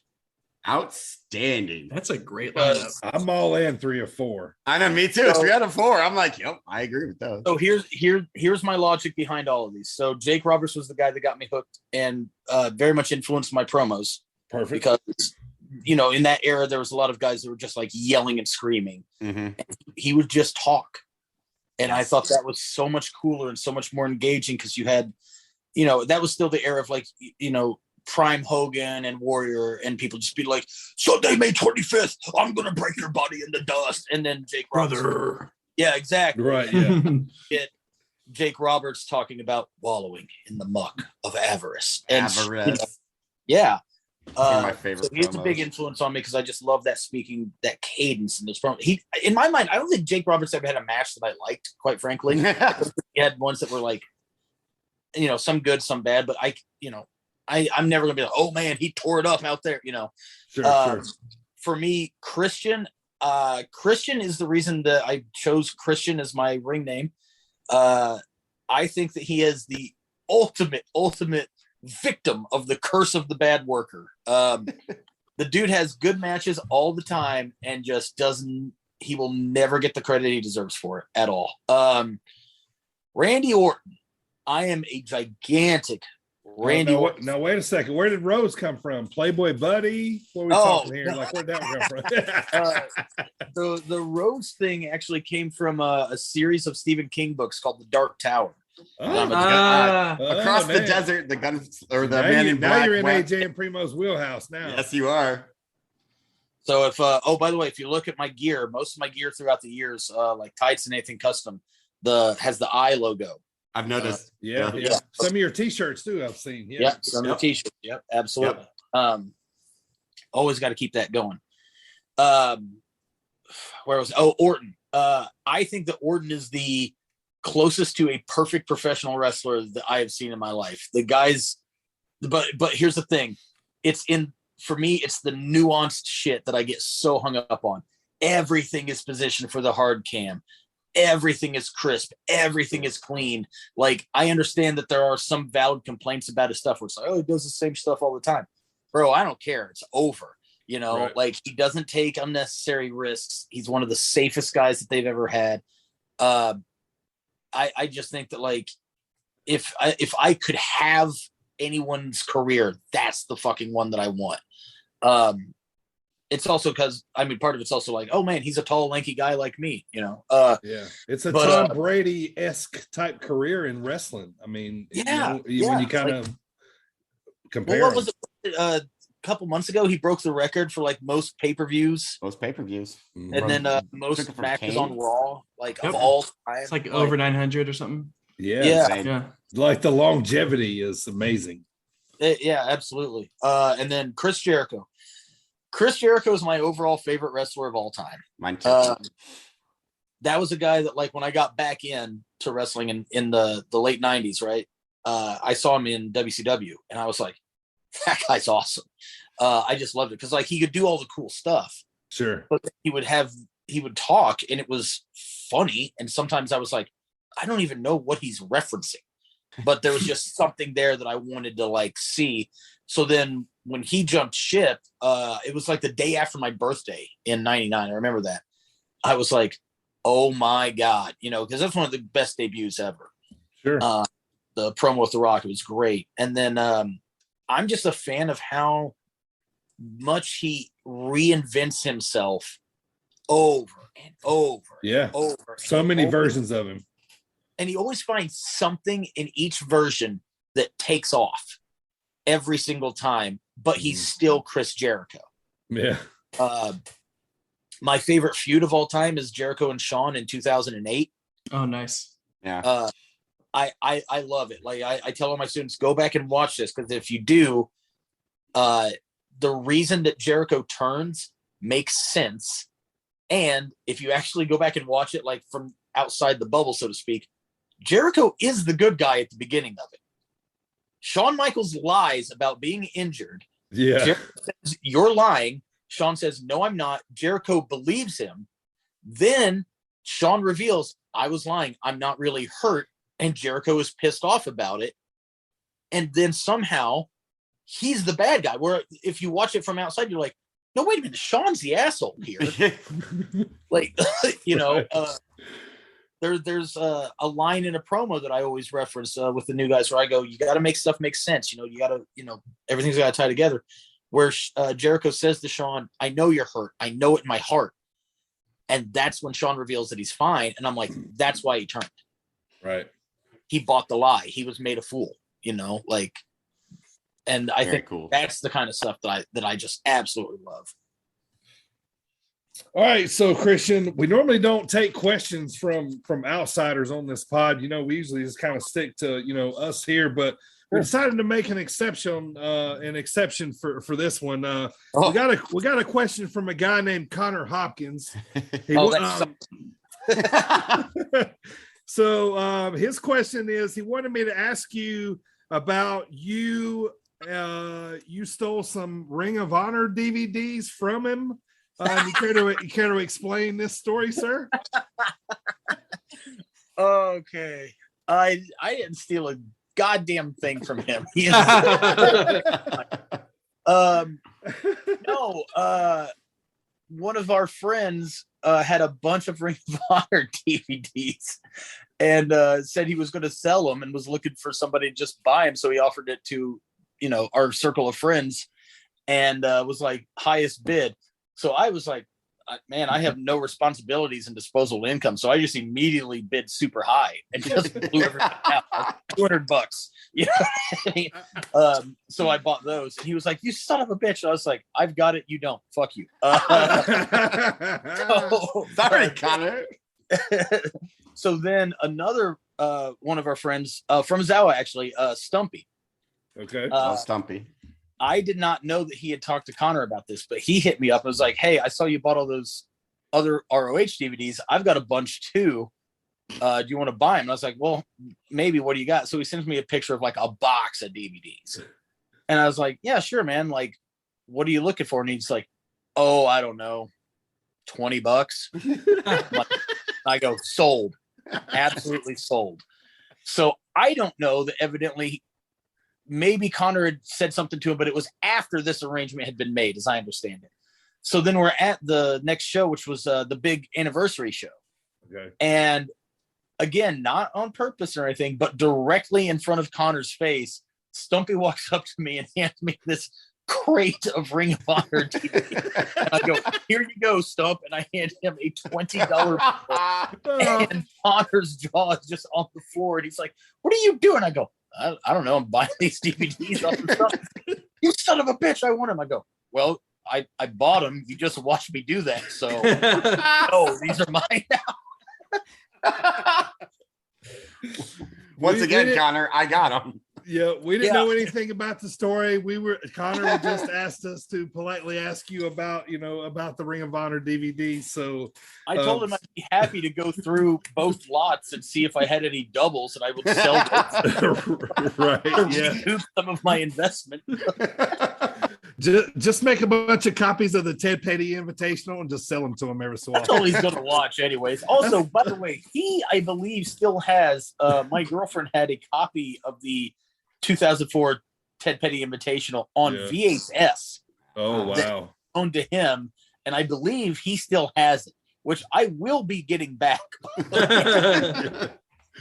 All right, Christian, a couple more, and I'm going to let you get out of here, man. What's your favorite part about being an independent wrestler, and what do you fucking hate about it?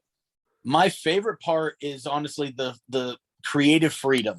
Okay. Like you can be, like when you're a kid, you're always told like, oh, you can be anything you want to be when you grow up. Well, you kind of can't, but you can through professional wrestling, specifically independent wrestling. Like if you wanted to be a dinosaur when you were a kid, guess what? You can do that in wrestling. There's one on TV every week right now. Yeah. That's a topic on our podcast. Yes, it is. So the creative aspect of it is the stuff that I love so much. Like honestly, that's what keeps me going. Just be like, how can we do this? What's what is our audience? What's going to compel the audience? What's going to hook them? What's going to drive them away? The parts that I hate, man, I wish I could narrow it down to just one. But, if I were to put what I dislike into one umbrella, it's the people either in the ring, backstage, promoters, whatever, that are just not self-aware. Like if you don't have a lot of experience, at any capacity to this, that's fine. Don't act like you do. Just be like, hey, I'm new, I'm rusty, whatever.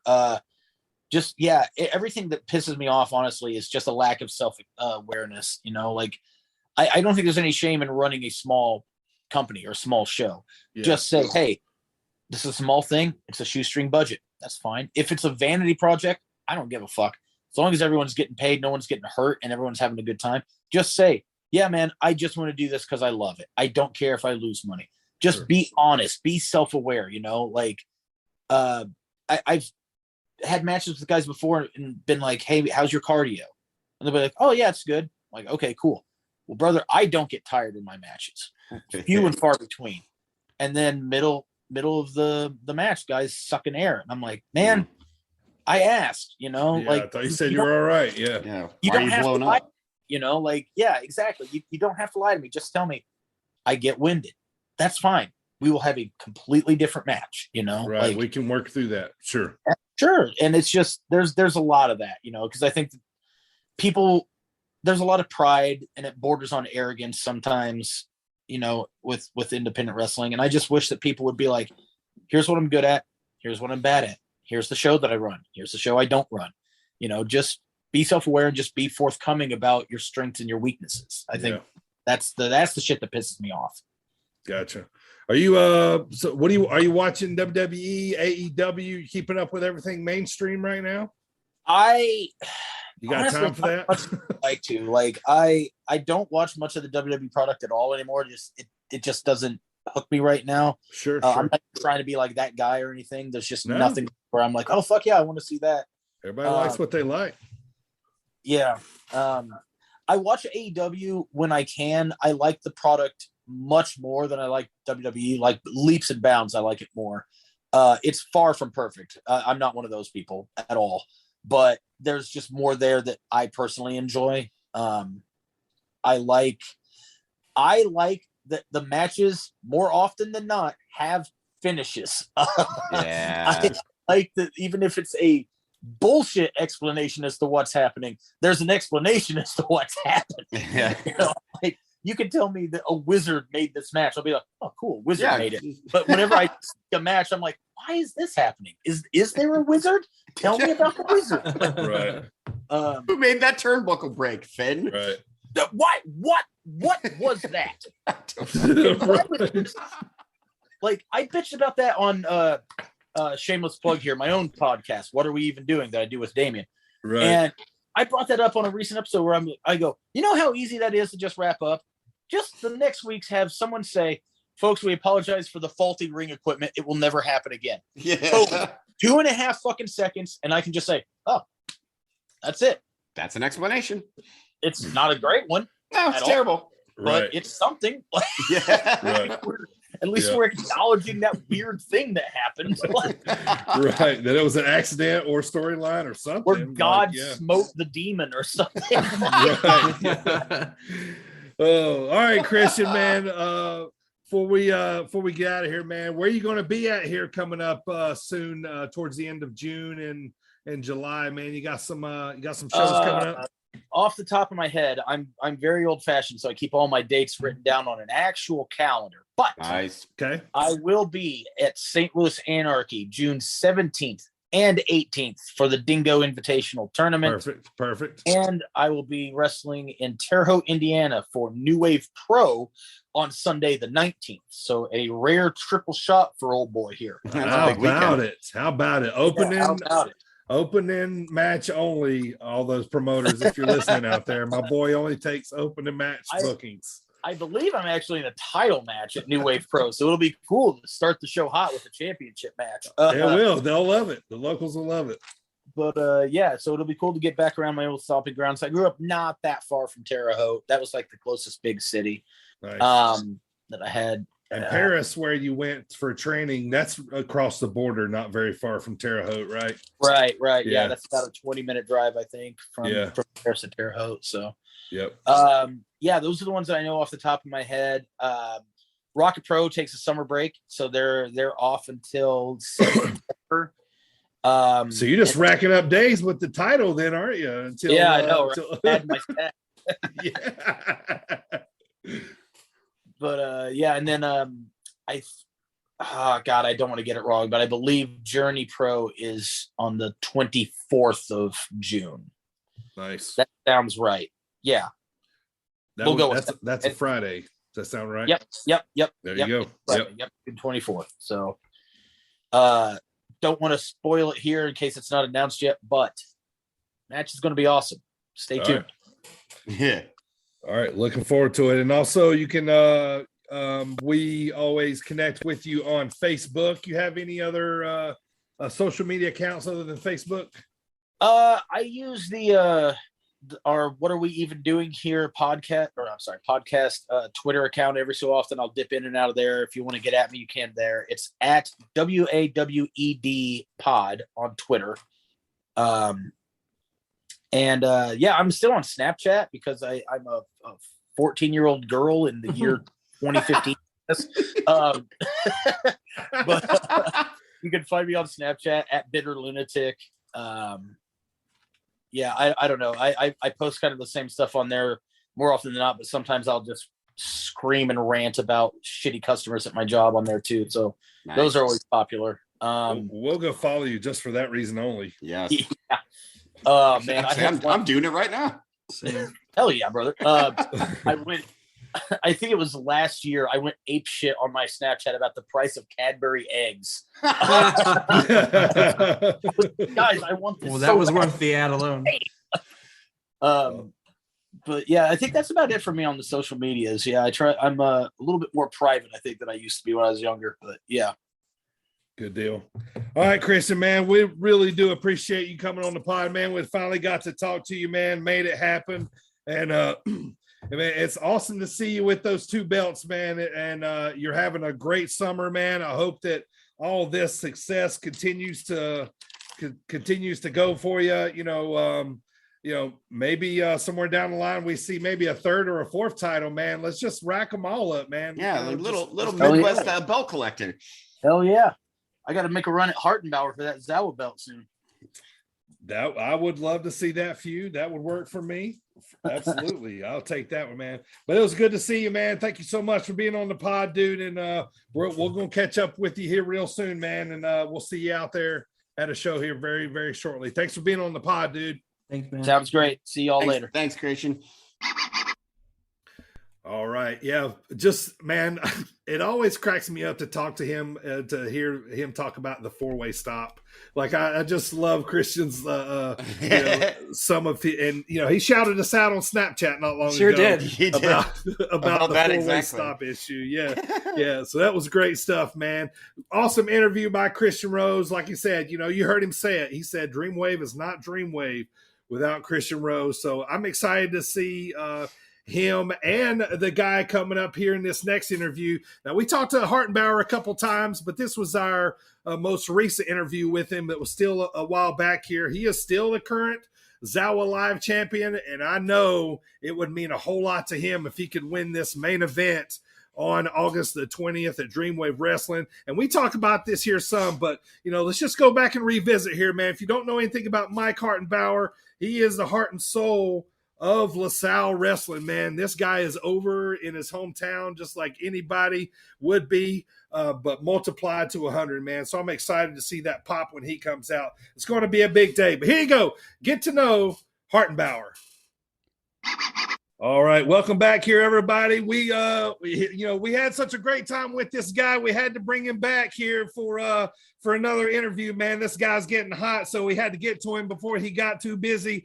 Back on the pod here for the second time. Hartenbower, what's going on, brother? Hello, my friends. How we doing? Good, buddy. Welcome back. I'm super excited. Like I was the one that, well, I mean, all of us were, but I was like, can we get Hartenbower back on here? Because I missed the first one, which pissed me the fuck off. So I'm glad to be here. Welcome back to the show. Like I missed the first one, so I'm officially welcoming you as the voice of Sit Down Mark.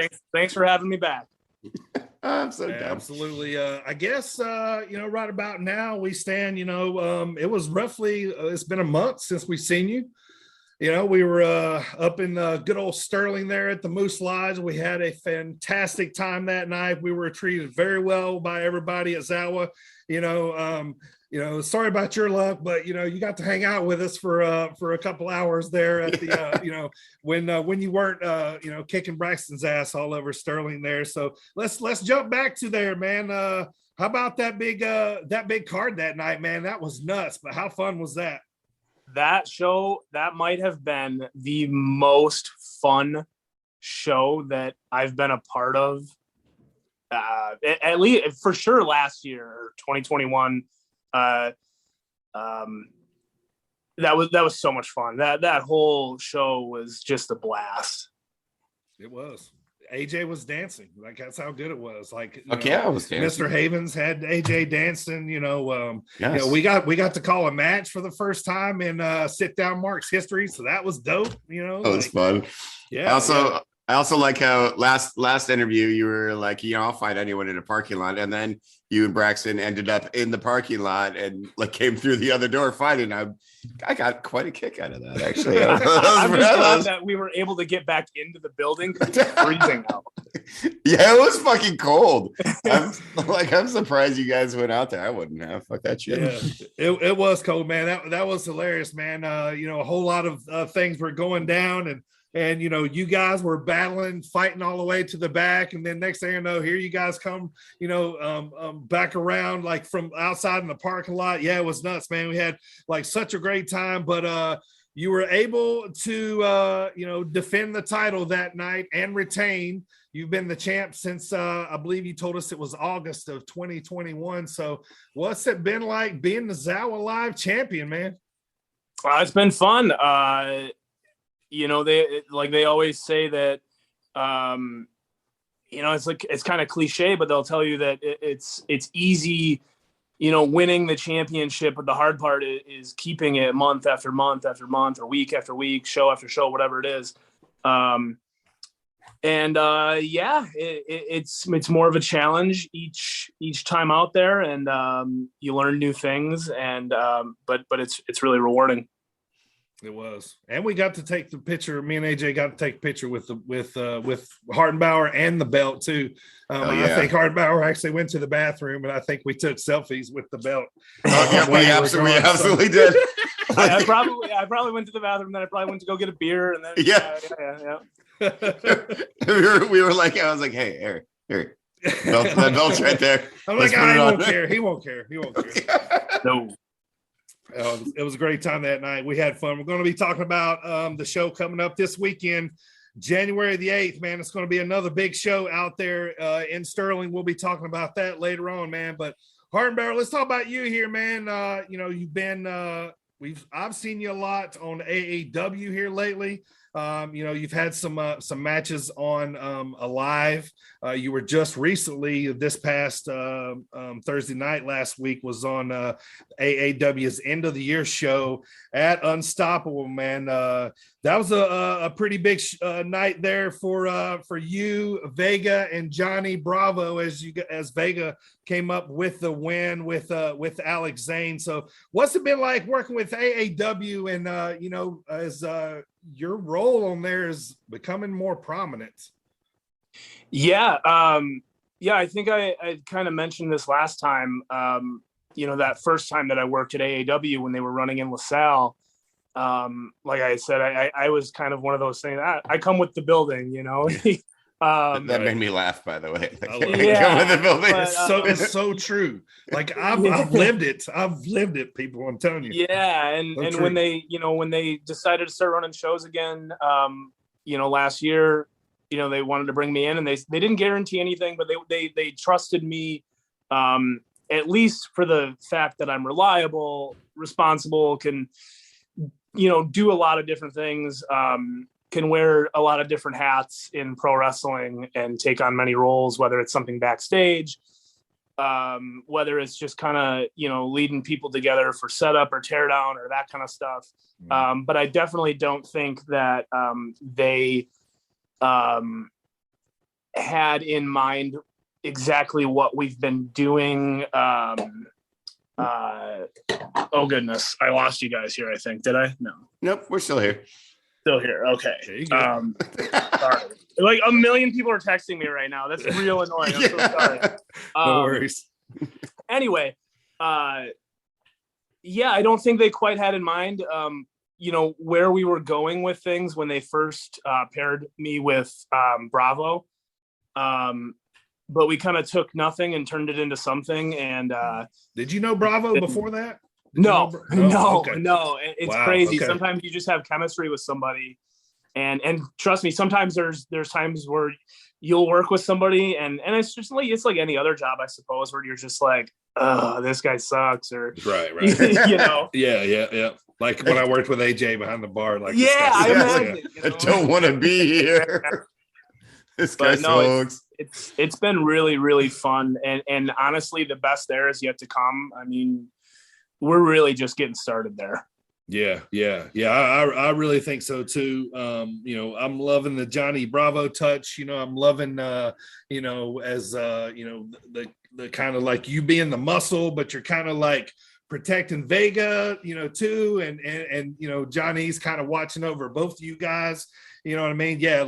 There's so much there, so much story there to tell, coming up, man, in 2022. I'm excited for it. But one other thing I wanted to talk to you about, man, I didn't get to see the match against Rough Crossing at Homegrown, man. Tell me about that, man. Did you guys knock each other's teeth out or what? We did. Oh my goodness. I hope there's footage of this match. I hope more people can see it. It was really good. I need to tell this story though. So I broke my toe the day before.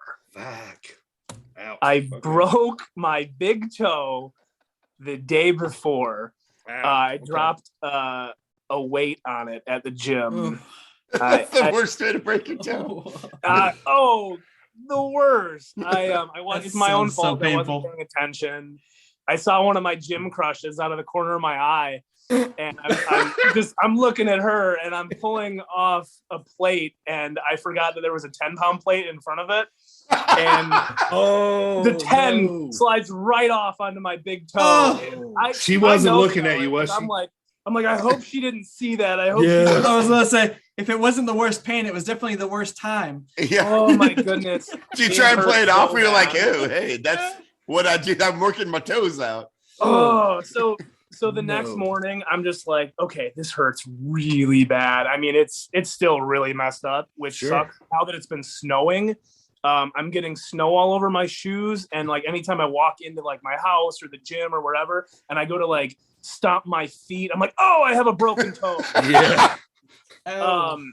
So of course, we have this match less than 24 hours after I break this toe, and adrenaline. I'm telling you, adrenaline is crazy. You guys were in Thompson, Illinois, right? And y'all had a big crowd, right? It was a pretty good crowd. It was crazy. Yeah. So that probably helped. 300 there. Yeah, it was awesome. Yeah. My adrenaline's going. We were the first match. And I forget that I have a broken toe because my adrenaline is just through the roof. Sure. And I never do this ever. So I don't know why I decided to do it now, but I do the old Batista on the ropes. So I don't know why. I don't do that. I've never done that before. Why would I do it now? And when the second I hit, I go, oh, broken toe, and I just fall right on my ass. Oh no. And I'm just like, well, this is a great start. Yeah. Oh. That adrenaline spike came down, and you were like, oh yeah. You know what? It hurt, but it hurt. My ego was hurt. Well, I come out serious, tough guy, and then I just fall right on my ass. And then you're like, my toe. It's fine. Everything's fine. What did the crowd do? Like I said, the match was great, but after the match, I made sure to like throw on my slides and walk around, and I exaggerated my limp just a little bit more, so people are asking me, they're like, "Oh my god, what happened to your toe?" I'm like, okay, yeah, that's why I fell in the ring, not because I'm a clumsy bitch. What was the crowd's reaction when you fell? They were kind of like, oh, like, or did you play it off pretty well? Oh no, they laughed at me. They laughed. Typical. Yeah. Bunch of marks. First match out. Hartenbower busts his ass, man. Yeah. This is their Saturday night out. A lot of casual fans didn't know what to expect, and they see that. The first thing they see. Hartenbower falling. Yep. Oh man. I tell you what, I hope there's some footage of that too, because I want to see that now, and I want to see the match, of course. But let's talk about your that was the tail end of your 2021 year, that we kind of talked about, man. Tell us though, man, you've been putting a lot of things out there on social media, of highlights of your year. But, to you personally, what jumps out as, some of the biggest things that you did in 2021 and, or maybe any like personal goals that you met, that kind of stuff. Like, well, you know what? Honestly, I didn't set any personal goals, for 2021. But I made sure to definitely write down some stuff that I want to accomplish this year. Sure. So I guess I can't complain about anything from a professional wrestling standpoint last year. There was a time where I thought that I was done, like right before the pandemic.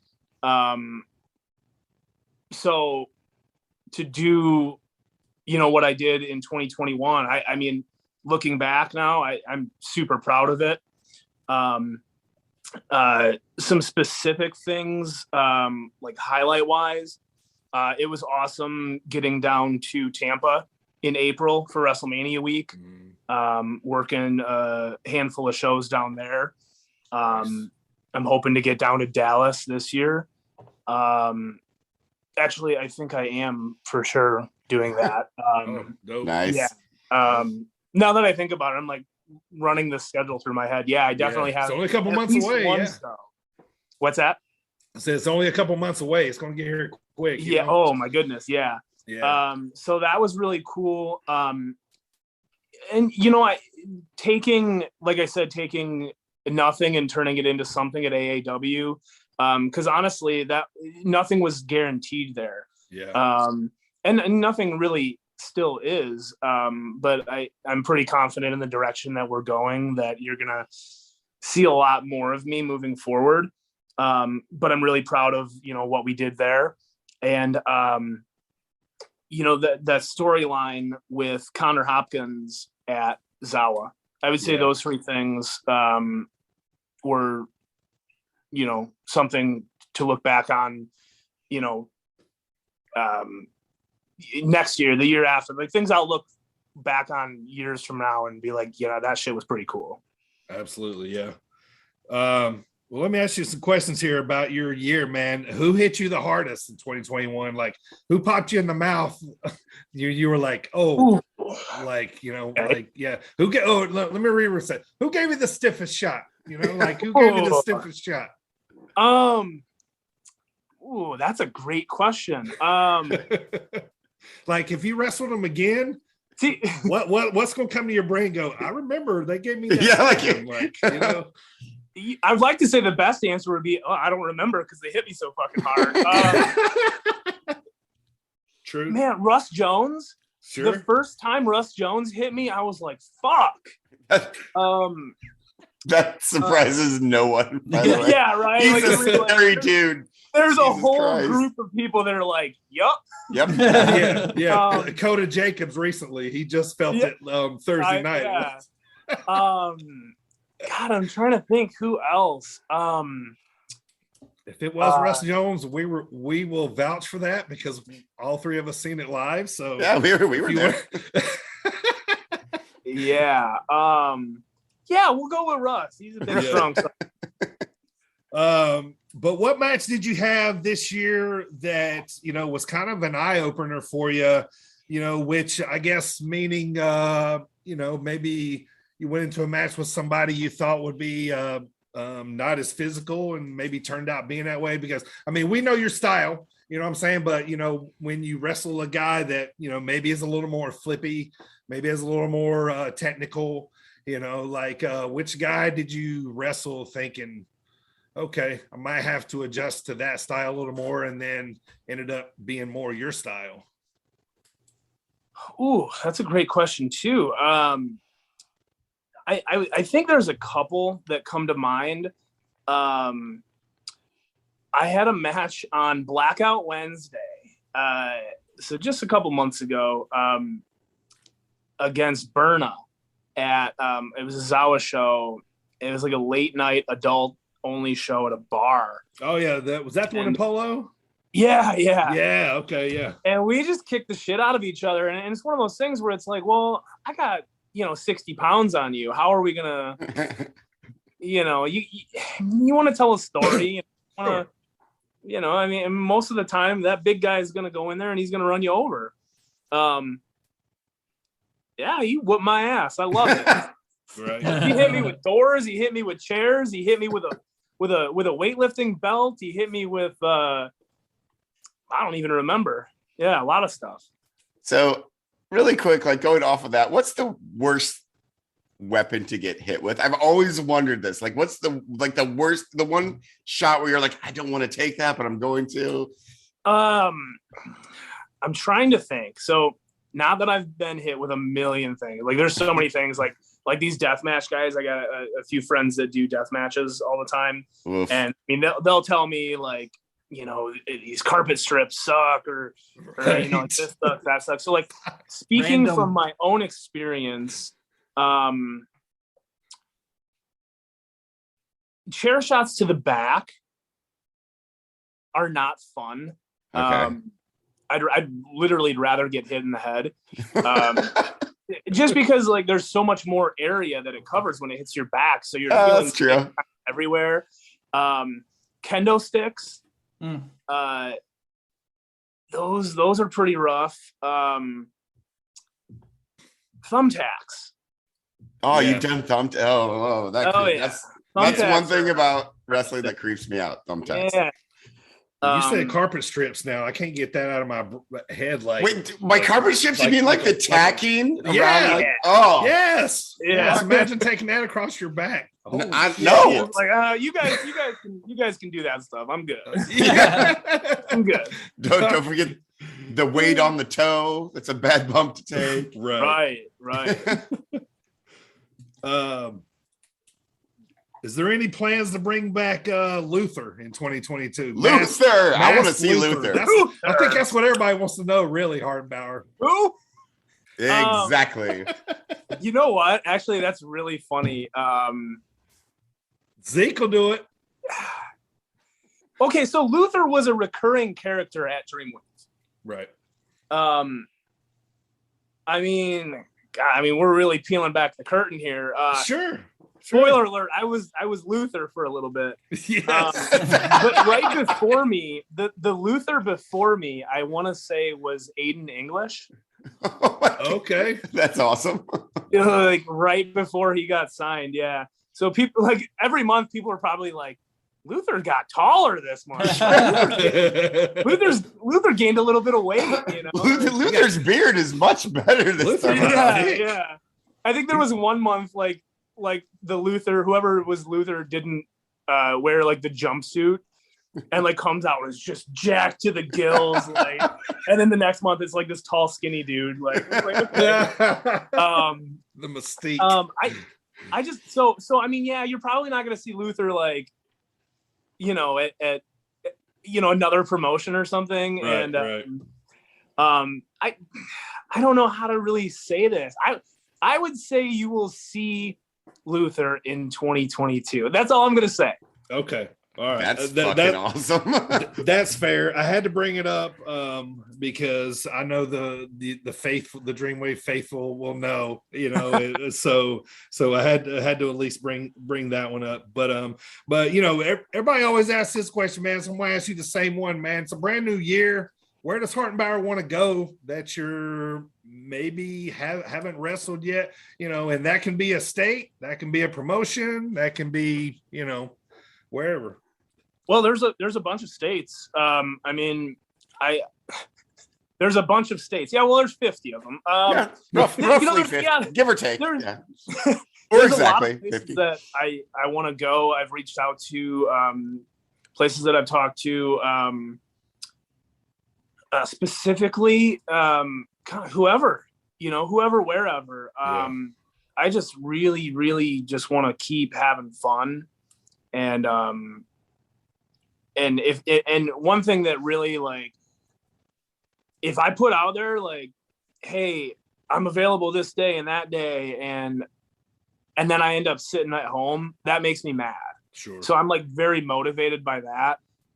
So I definitely want to, if I'm available, I want to be working, you know, I don't want to be sitting at home or, you know, working the shoot job, you know, that kind of stuff. Sure. Yeah. Fuck a shoot job. Yep. Right. All right. So, you know that, you know, we're inside guys at Iron Spirit Pro. So, you know, basically whoever you want, we can make the match happen. You know what I'm trying to say, Hartenbower. Who do you want to wrestle at Iron Spirit Pro coming up here, possibly at the end of January? Oh, I'll tell you what. Anybody want to call out here? I'm sitting there looking at the old list of names that are going to be there. Uh-huh. There's a guy with a title I think you'd have an awesome match with. Ooh, you know what? That'd be fun. And I'll tell you what, me and Brubaker, we go back a long way. Yes, you do. I might have seen y'all wrestle before. Yeah, and I'm gonna say this. And I don't deserve a title shot there yet. Right. Yet. Emphasis on the yet. Yeah. I've only worked there one time. I feel there's probably a couple people in front of the line. Maybe you know, I got to earn that. I'm a big guy. Sure. I'm really big on that. Okay. Sure. So give me Stephen Wolf. Okay. Give me Stephen Wolf all day long. Dope. I would watch the shit out of that match. Yeah. And that would be an awesome match. You know, he's announced for that card. So, Yeah, I would take that without a doubt. I mean, obviously, like I said, my ties of seeing you guys in Dreamwave, and and other places, makes me want to see that match in Iron Spirit Pro. But yes, we can do that one later. But Stephen Wolf would be awesome. Did he do something on a live? I know he was at AAW last week, so. Yeah, him awesome. and my opponent next week, JJ Garrett, tore it down. It was awesome. Sweet. We're gonna be talking about that here shortly. So Hartenbower, man, we know you like the Michelob Ultras, man. How many Ultras have you drank? What's the record for how many Ultras Hartenbower has drank in one day? I was gonna say like ever, because I know nobody knows that. in your drinking lifetime. You probably got an idea about for one day though. You'd be like, oh yeah, that one time, man, I drank 3 cases of beer. Yeah, like everybody has that story, right? Yeah, man, this is gonna sound bad. I've done over 30 a bunch of times. I would be dead. Yeah. See, usually I'm fine. But once I get up into that 30 to 35 range, and somebody's like, hey, do you want a shot? I'm like, well, yeah, I want a shot. Yeah. And then I do one shot and I'm just toast. And then done. Yeah. Oh yeah. Yeah. Well, let me ask you one more question at Hartenbower, and I'm gonna throw you, or a couple more here, and I'm gonna throw you to Primo. So you kind of got my mind thinking here, man. Let me ask you this generic question: will we see wrestling come back to LaSalle, Peru area anytime? Or what are the chances? Are there any chances we might see wrestling in LaSalle, Peru area in the future? Let's say that. Yes. Awesome. All right. Yes. That was what I need to hear. So I know it's a basic. I know it's not like a. Yeah. No. I understand. Absolutely. Okay. I like it. So if Hartenbower isn't wrestling, isn't drinking beer, isn't working out, isn't doing the shoot job, what's Hartenbower doing? Oh, wow, this is going to be a real boring answer. Reading Shakespeare. I'll tell you this, ladies, he's single. We found that out. So yep. So look him up. Wow, if I'm not wrestling, if I'm not at a shoot job, if I'm not in the gym. Yep. Wow. Wow, this you a sports guy? You watch football, or this makes me feel real boring. Yeah, I watch football. Of course, right. I get into the DraftKings a little bit, so I watch a little bit of sports. So you're a regular dude.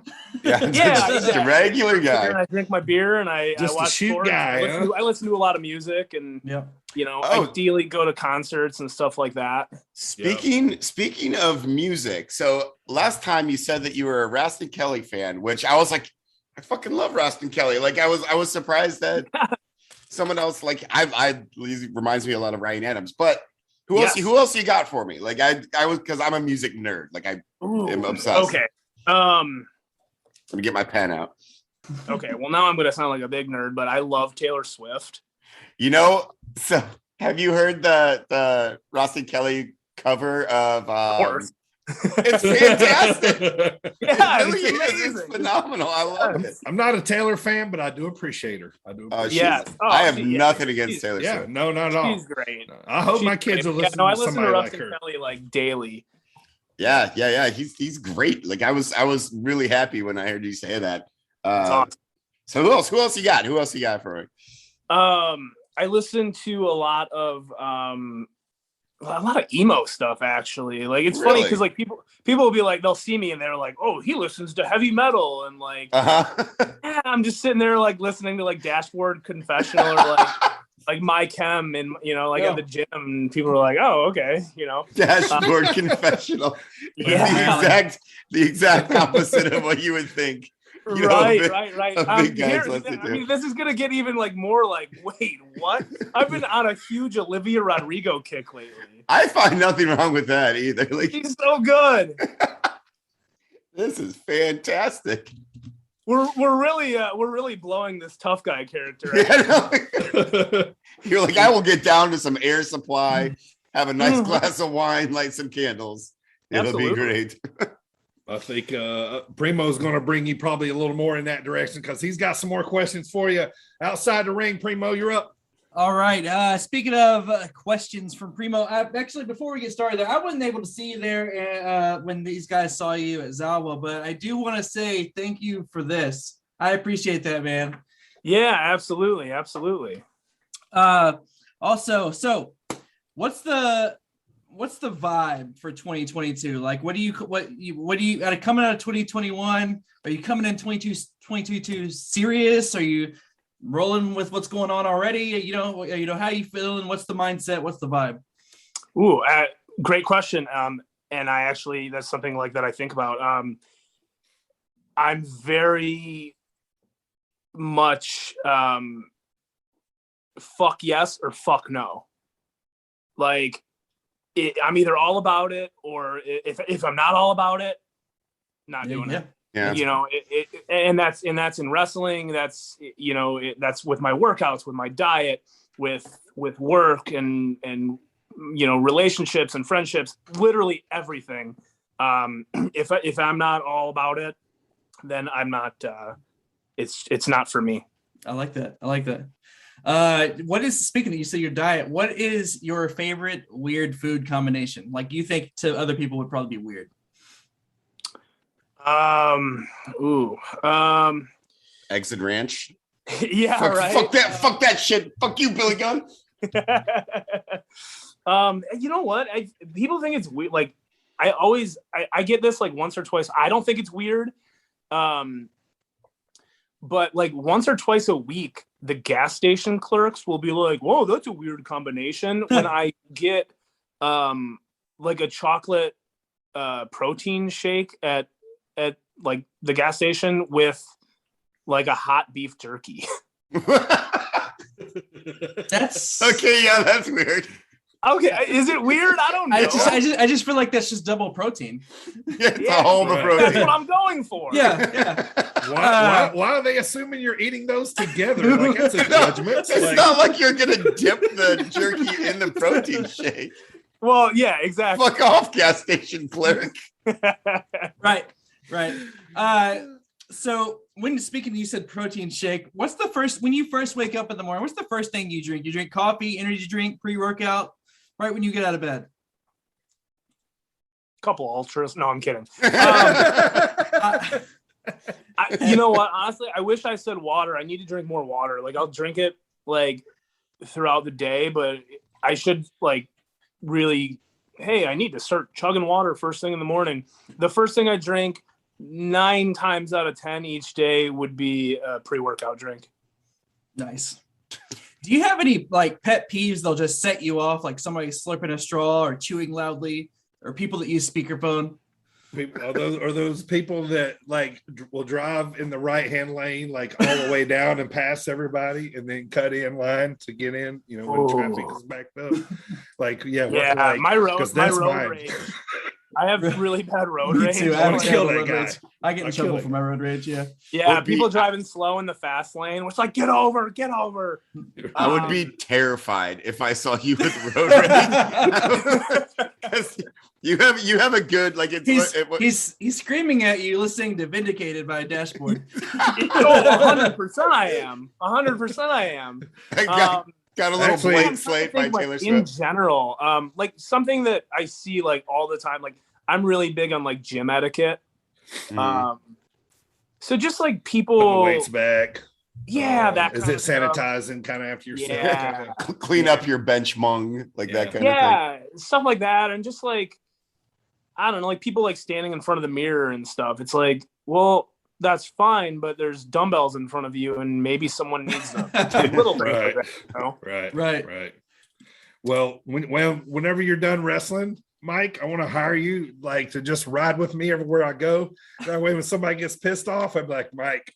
Yep. You know, like from Give my him driving, the you stare. get out like big arms, motherfucker.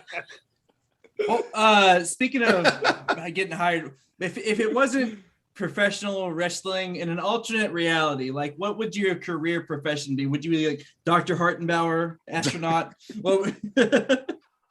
Astronaut. You know what? When I was younger, like when I was like high school, I wanted to get into like sports broadcasting. And that really, Yeah. So I'm trying to think of like the last, like, this is what I want to do.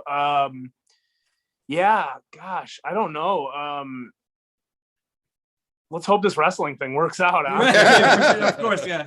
Oh yeah, baby. Yeah, I think you're in good shape so far. Whether it was a month ago, 6 months ago, or 6 years ago, what was the last book you read? The last book I read.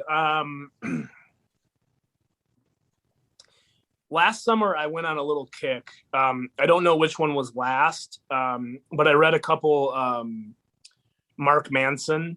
They're like self-help / just like motivational, whatever. Yeah, he's like a coach speech, I feel like, or something Yeah, like that. yeah. You know what I mean? One that I enjoyed was The Subtle Art of Not Giving a Fuck. That's I love that book. Yeah, it was good. But before that, I bet I hadn't read a book since like grade school. Cool. Hey, that's completely fine. I'm going to ask you one more, and I'll pass you back to Dirty and AJ. You travel the roads a lot. You do a lot of late nights, diners. So right now, pick IHOP, Waffle House, or Denny's. I might be the only professional wrestler ever who's never had Waffle House. I knew you were going to say that. I knew it. It's not out of the ordinary, though. I've never had Waffle House either. Boy, IHOP or Denny's? I'm going to say Denny's. Give me that moons over my hammy all day long. There you That's my go. favorite thing there. Yep. Are you a waffle person or a pancake person? Neither. It's carbs. Neither. He drinks Neither. his carbs. I don't understand either of those things. They provide me exactly no value. Okay, I'll take that answer. Normally people say waffles and it pisses me off because I'm the only one who ever chooses pancakes. So I'm still without a pancake buddy, but I'll take neither. I'm going to count that as a pancake. I think you know what? I don't know that I've ever even had waffles. Oh, really? Yeah. I've only had pancakes maybe like 4 times my entire life. Oh, wow. Yeah. It's wild. I don't even know where to go with that. Yeah, I know. I'm a weird guy when it comes to food. So I have a quick question as someone who is now attempting to grow a beard. Do you have any beard tips? Like, because your beard's awesome.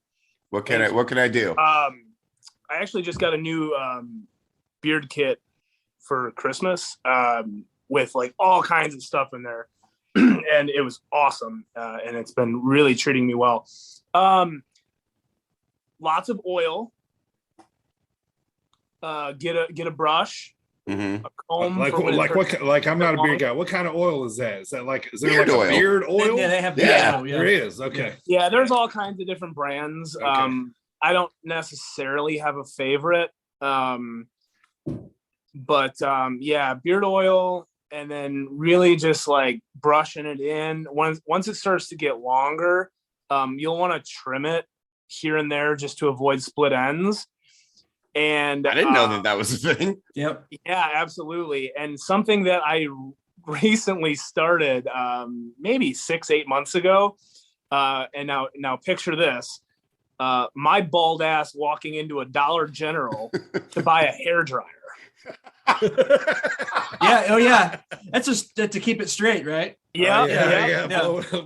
Yeah. About a year ago, when I first 2 years ago, when I first moved to Virginia, my buddy gave me a beard straightener because my beard was longer at the time. I just got one. It's terrifying. Yeah. You're putting a hot iron to your face.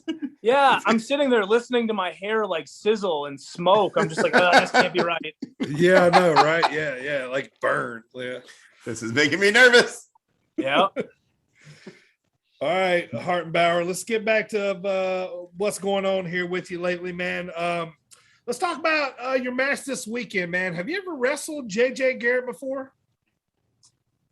We have shared the ring on a few different occasions, mostly like tag matches. Okay.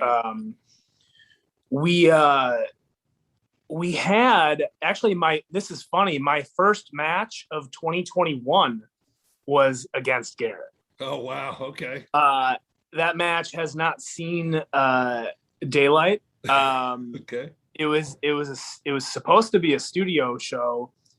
that was like filmed for YouTube for a company in like the Rockford area. Gotcha. It was filmed. It was in a 6-sided ring. It was actually like super high quality production. This building didn't have heat, so it was like 15 degrees when we had this match.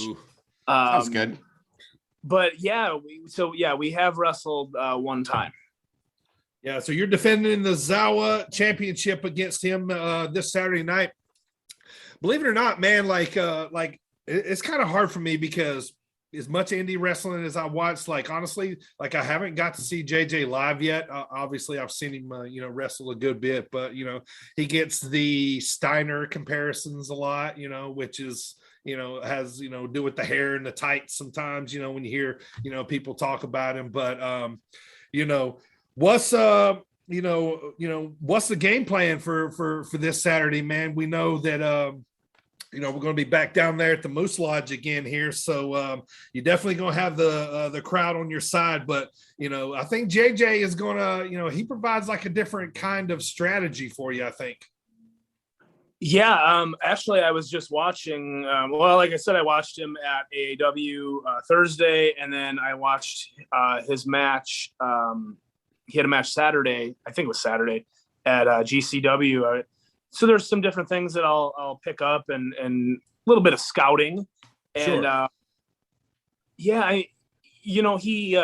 he works a lot lighter, but he's actually a pretty big guy. So I think, he's a little bit more technical than I am, but I think at the end of the day, I just kind of got to stick to my bread and butter and get physical. Yeah. Yeah. I mean, you're closing in on about 5 months as Zawa champion here, so I don't plan on seeing you losing it anytime soon, man. But I think it's going to be a great match this Saturday. So to see how you and JJ kind of match up there. So another thing I want to bring to light, Hartenbower, we were talking, right before we went live here, man. You got a pro wrestling tee store now, man. Tell everybody about your shirts that you have up on there now. It's pretty new, yeah. Yeah, actually, yeah. Since the last time we talked, I didn't have the store set up. Right. It's prowrestlingtees.com/Hartenbower. I've got a couple old vintage designs on there, and then that newer Hartenbower Power design, and I got a couple new ones coming in the next month or so. Yep, and they got I think by the time it's coming out, they should still have maybe the special going on. Not sure, but get over there and check out Pro Wrestling Tees and search Hartenbower and buy a shirt, man, and go represent big arms, big paychecks, man. We got to get that hashtag maybe on the next shirt or something. Absolutely, we're gonna get a big arms, big paychecks tour shirt going on. I really like that. Yeah. Legit, I love that idea. Yeah. I was like, man, this seems kind of like a tour because you had a couple little stops right there, man. So so that's kind of why I thought of that. So, but yeah, one last question here, man, before we're gonna get in and play a little game here with you. You're watching a lot of wrestling on TV right now. If Hartenbower could wrestle anybody, say in the big companies, what we're seeing on TV right now, AEW, WWE. Who would you like to match up with right now? That's a great question. Wow.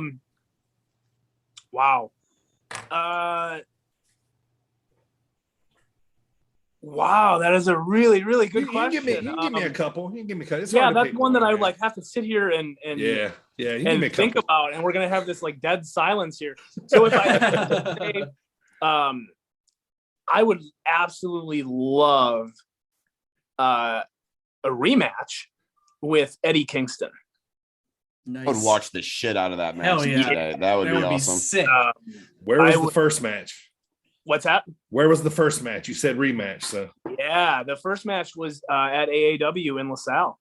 That's awesome. Nice. That is amazing. Yeah, and that was a weird time in my life, and I don't want to speak for him either, but it was good. It was a really, really good match, and it's something that I would love to run back. Yeah. Yeah. I mean, I think so too. That would be awesome to watch. I would absolutely love to see that, man. Good pick too, man. Like, Eddie's one of my, like one of my favorite stories of wrestling, of when he got signed with AEW and how, the love and support that came out to kind of help that kind of happen, man, was kind of like one of the great stories I remember of 2021. So Yeah, absolutely. really cool, man. Eddie's such a just awesome wrestler, one of the greatest promos ever. And like just about argue that with anybody. And and just great for wrestling, man. I love to see it. Love to see him getting all the looks that he's getting. So, all right, boys, you guys got anything else before we play cage match here with Hartenbower? Nope. I got my beard tips. I'm good. All right. Yeah. All right, so we're going to play cage match here. This is actually cage match number 2 here. We played with Billy Starks last time. So basically, I send 10 wrestlers to AJ and Primo on separate occasions, obviously, and they try to make Hartenbower guess these 10 wrestlers as fast as possible by only saying one word. That's the rules. Whether they stick to it or not, I don't know. We do. But that's what we're going to do. So, all right, Hartenbower, a little warning, man. We got some new flavor of wrestling mixed in here. There's some old flavor. So keep that mind open here as we're going to be going across 10 different wrestlers here. So Good luck to you and us. Yeah, because we fucking suck. He does. All right. Well, AJ is the reigning champion, so he gets to go last. So Primo is going to go first. All right. No pressure. All right, Primo. Here comes your wrestlers. Let me count. Make sure I apologize in advance. All right. Here come your 10 wrestlers. Primo, let me know when you got them. Got him. All right. Fuck. That was fast.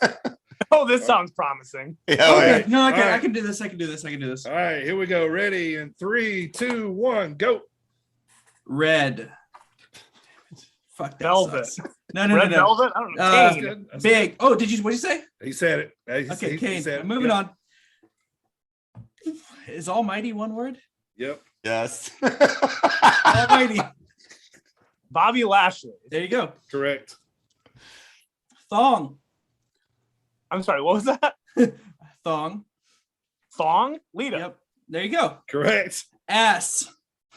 Billy Gunn. God Correct. fucking I'm doing damn good it. at this. Skateboard. Darby Allin. Wow, he's killing it. Idolo. Andrade. Oh, What? yeah. That's it. Hell Yep. yeah. Choke slam. That's 2 words. That's one word, isn't it? It's Close enough. it's hyphenated. Close enough. Big Show. Yeah. There you go.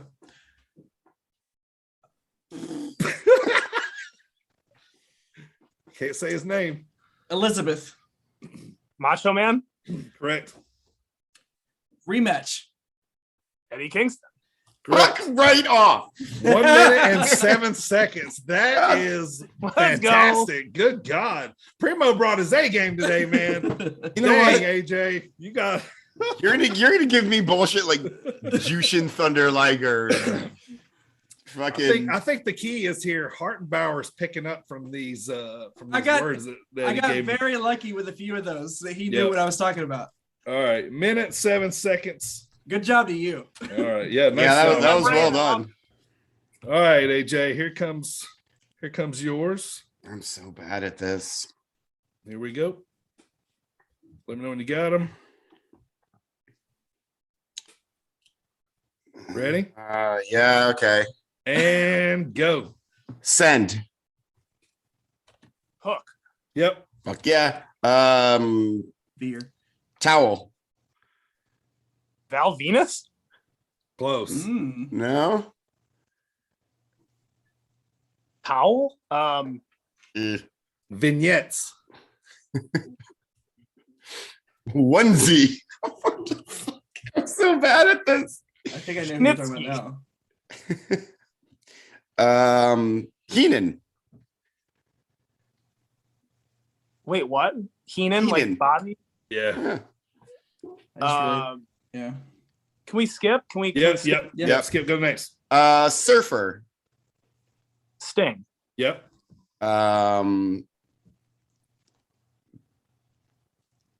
Brute Squad. That's 2 words, but well.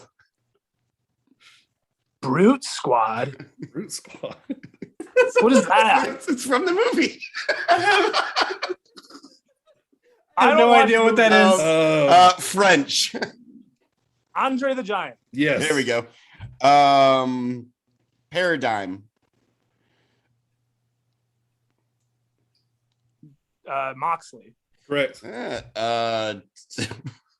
Fucking, why did you give me these? I don't know. Little bitch. What? A little bitch? He hates this wrestler. I do. I Fuck. thought you'd come up with a good word to describe it. China. Do you not like X-Pac? I fucking hate Xbox. Yeah. All right, that's correct. Elephant mask. That's 2 words, but I don't care. Who wore the elephant mask? Was it Bray Wyatt? Yep. Was it who the hell wore the elephant mask? Eyeball. Eyeball. You're killing me, bro. Let's see. Yeah. You lost me. I have no idea what you're talking Pass. Go on to the next one. Pockets. What? Orange Cassidy. Yep. Yeah. That's gonna be my best one. G.I. Joe. That's like 4 words. What was that one? G.I. Joe. Slaughter. Yeah. Tribal.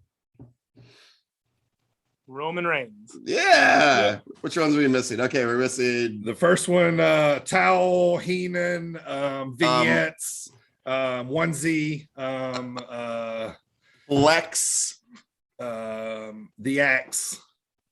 McGillicuddy. Yeah, McGillicuddy. McGillicuddy. Mr. Perfect. Yeah, there you go. Yep. And then this one. The other one was stiff. Oh yeah. You said what? Elephant mask. Elephant mask. Eyeball. It was Big Van Vader. Yeah. Yeah. Oh man. Okay. I would never guess that elephant mask. But that might be the record. That one might hold for a while for a round. You got a minute, That's 7 not an seconds. elephant mask.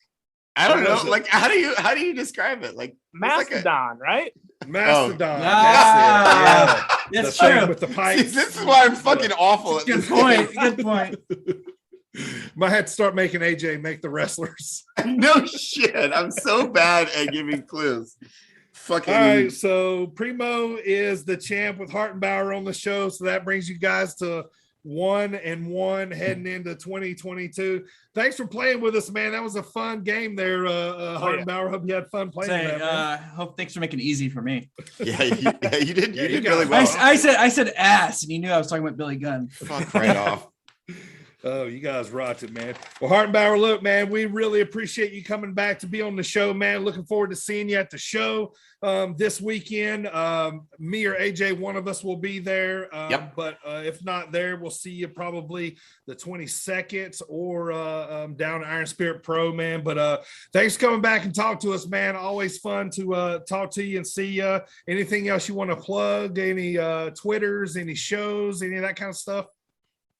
Yeah, just follow me on the socials, and I'm always posting, when I'll be, where I'll be, and all of that stuff. So Twitter at @mhartenbauer, Instagram at mhartenbauer34. Yeah, I think it is M. Hartenbower 34. Yeah. Something like that. I don't yeah. know. You'll find me, I promise. Yeah. But yeah, follow that stuff and see where we go. Yeah, we've got a lot of shows coming up here in January, February. The Big Arms, Big Paychecks tour coming to a town near you. If not, tell your local promoter they need to get Hartenbower on the show. He is one of the fastest rising independent wrestling stars, and I think 2022 is going to be a big year for Mr. Hartenbower. Check him out, man. The actual replay of AAW Unstoppable is up right now on Fight TV. Go check that out. You can see Hartenbower with his nice black shirt with his tie. Sleeves gone, so you know that the Big Arms, Big Paychecks tour ain't no bullshit. It's for real. So Hartenbower, thank you, brother. Good to see you, man. Thanks for talking to us today, man. Thank you. Appreciate it. I'll see you soon. Yes, Good. yes. Man, I tell you what, man, there's a lot of guys that I like in this business, but, Hartenbower is one of those guys, when me and AJ are going to shows and Hartenbower is going to be there, he's like one of the guys, him and Bucky, and Havens, those guys are always the ones we're excited to see and talk to. Every time. And Hartenbower, man, just doesn't get much better than him, man. No. He's such a good dude. Like, I want to have beers with him. Like I want to go out for beers with him, like at some point. What, He's fucking spears awesome. and beers? I don't want to get speared by him because that would hurt a lot. But beers, yeah, I would like to. He's just still grab going to a teach you beer how to with bump one these days. He is, yeah. He's going to teach me how to bump. I mean, we were reminded that he likes ranch with eggs. Yes, That's true. He does Yep. like ranch with eggs. That's kind of how the old sauce on the eggs conversation kind of started with the Billy Gunn. Yeah. Billy Gunn It thing really there. is. So, yeah. So, all right. So there you go. 3 interviews. If you're not familiar with Dreamwave Wrestling, you are now in the LaSalle, Peru area, August the 20th. Lula Grottos, it's going down, man. Make sure you guys get some tickets. And we want to thank Jay and obviously Christian and Hartenbower, for being on the show.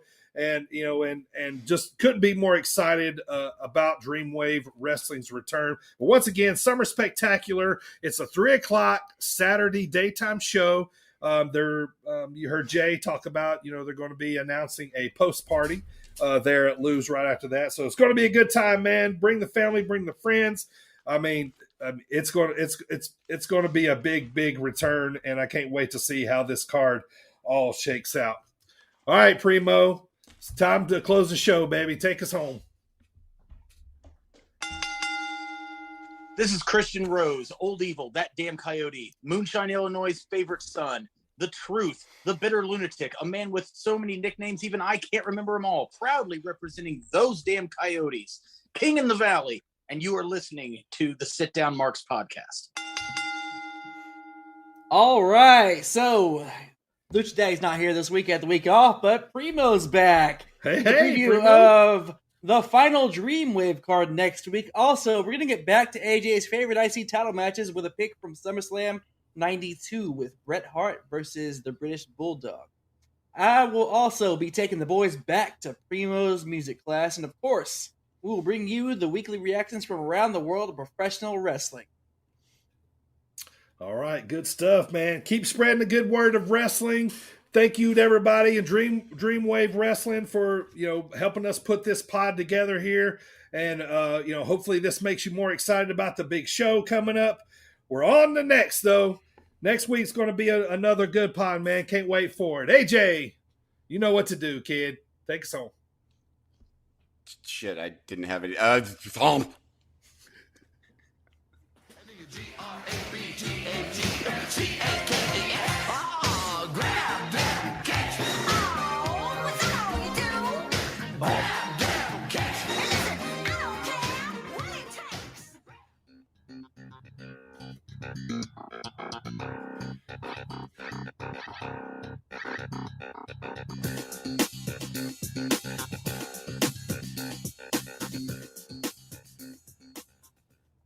bet you if AJ got a couple beers in him around Hartenbower, I bet a chop would happen.